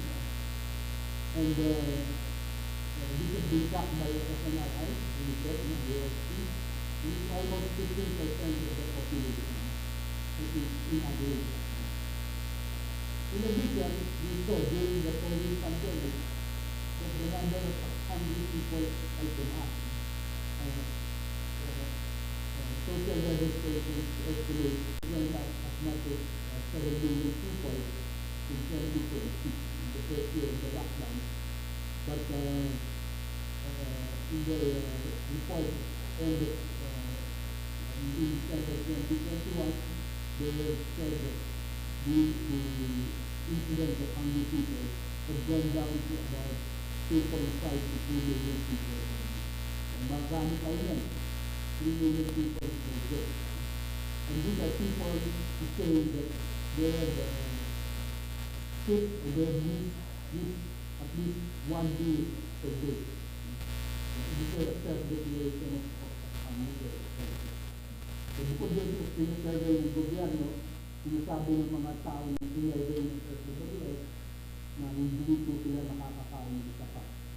At kalimitan, isang beses ay sa araw, hindi sila makakakain. That's one picture of Philippine malnutrition. A second picture is equally dismal. Today, a Filipino child born today is only likely to reach about 52% of his or her future potential.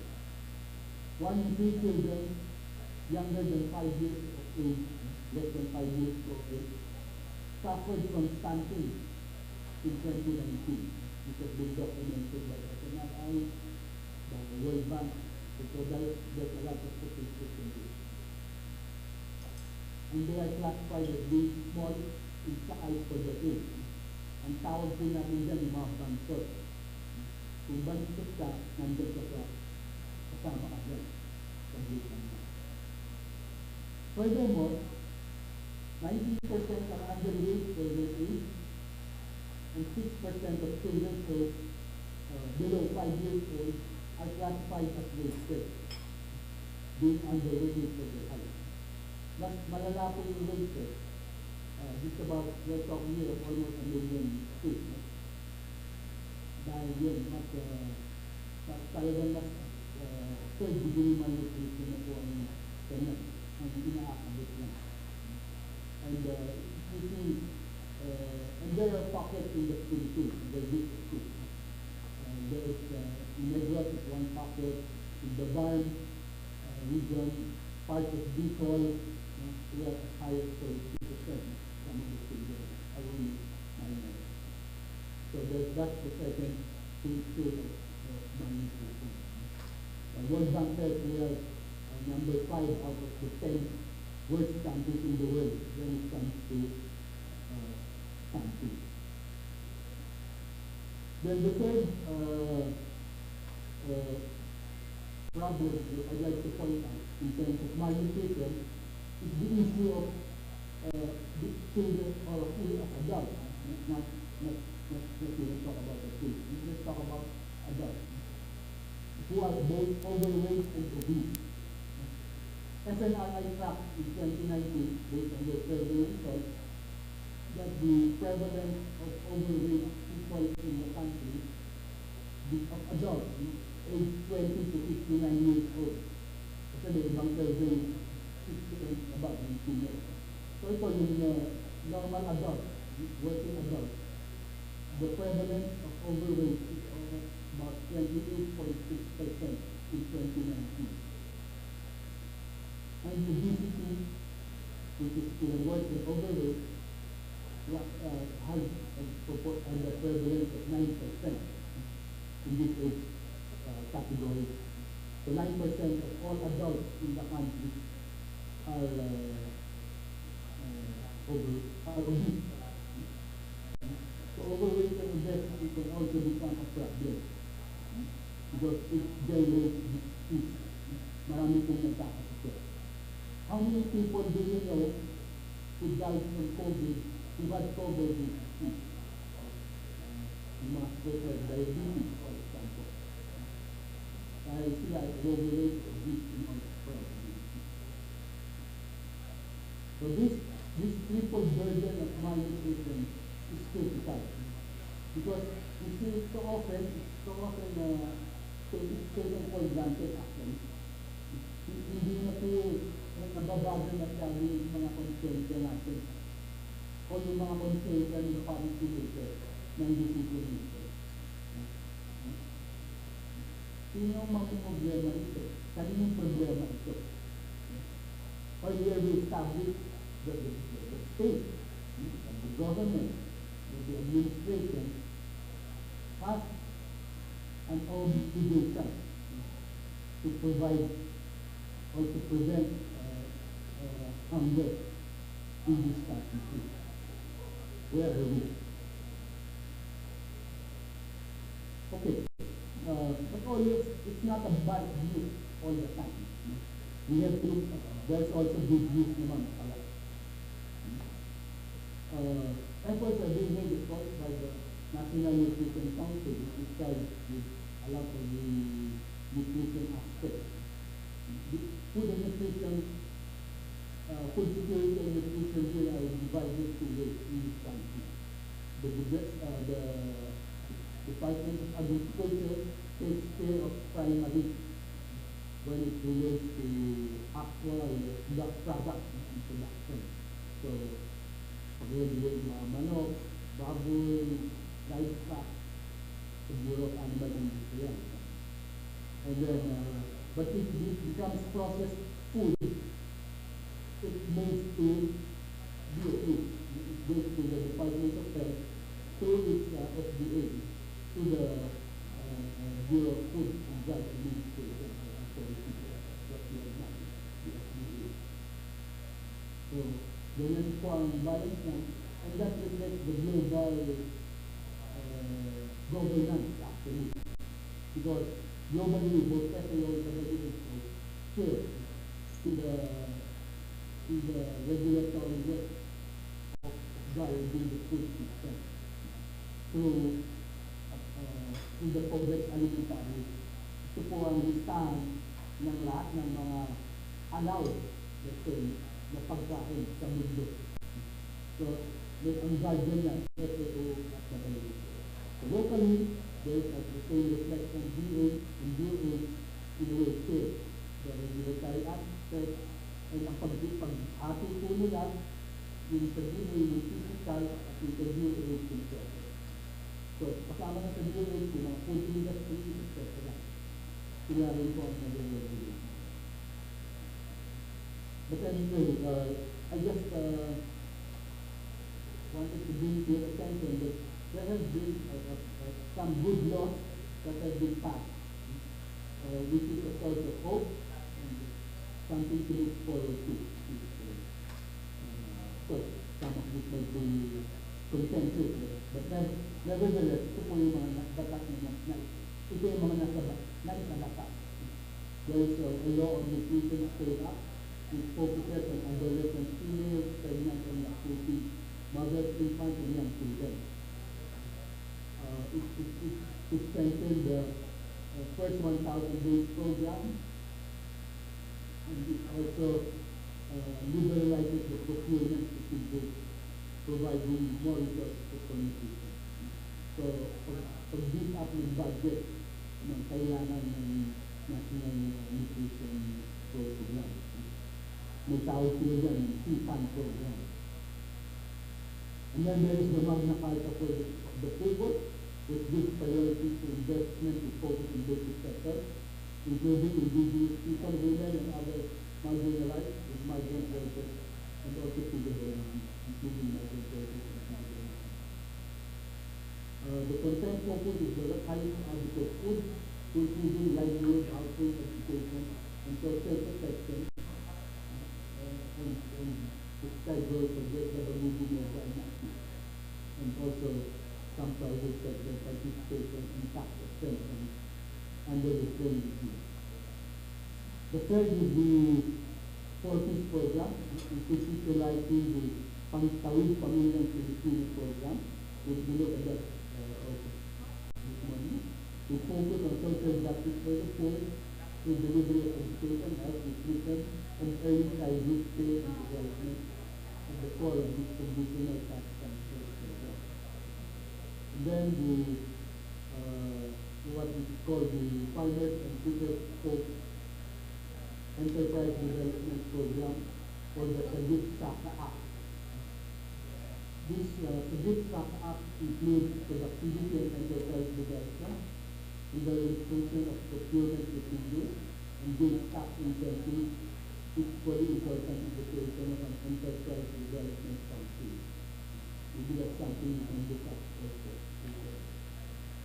And then the last, maybe, and this is also again infamous or contentious, the Right Qualification Act. This law liberalized rice trading and generated tariffs to a fund to support rice farmers and to develop the rice industry. It allows private traders to import rice directly, which would lower at co-op, and baka luma pwede tayong makatukan dyan, or you can take advantage of some of these benefits from it. The issue of social protection and safety. In general, we are saying that if there are good social protection intervention, particularly tax transfer program, this can help us improve this system, the different taxes. But I'll step back muna tayo one minute. Because when the original anti-hunger programs were conceived, it was seen that you really needed a two-pronged strategy.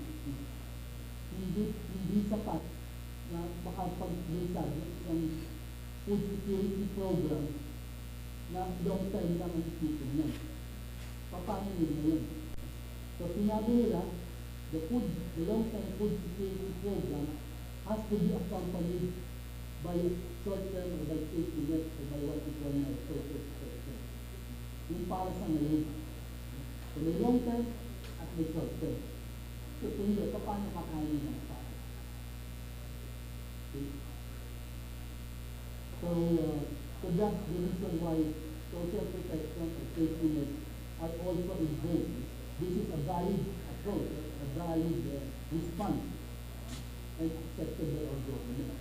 We should not see really we should not look at it as charity. It's part of a longer-term strategy, an accepted both global and national strategy for food security. Okay, what are the key points here? What are the key factors? Una, with tax transfer, we are able to improve income and increase assets directly to increase household food security. In theory, this amount should go to actual food consumption and broaden diet para mag-maintain also malnutrition. The second is by targeting the food in a vulnerable population, yung mas nangangailangan, like the first 1,000 days course, it can improve caring practices for women and children. Mas importante ko dito yung pregnant, yung iyak-iyak, yung infants, and young child feeding, and quality child care. Alam po natin yan, lalo na yung first 2 years, importante ito yung quality ng, for example, like breast feeding is very important. If we can ensure that people become aware that lalo na yung first 6 months, the minimum that mother's milk is the best. Kahit hindi na po pakainin ng ibang pagkain ng batang yan, that is the best nutrition that child will have. That's the best protection to build their immune system. It is the best protection that they will they will grow up to be normal children and to their full. And the last bullet point is promoting access and delivery of health and sanitation services to help improve environmental conditions affecting students exposed to illness and increase good health services. So these are the values we give a safety net approach to social services. These are the values of our state. Now what we are doing in the Philippines, our cash transfer program or our policies program. So we transfer the money to poor households identified by DSWD through their discount program. National Household Targeting System for Financial Transactions is the long name. And this really is a data bank of people who can avail. So it's an IMF and it tries to identify who and where the poor are. Ang problema lang dito is yung set of basic and how do you, for example, enroll or register unit service unit.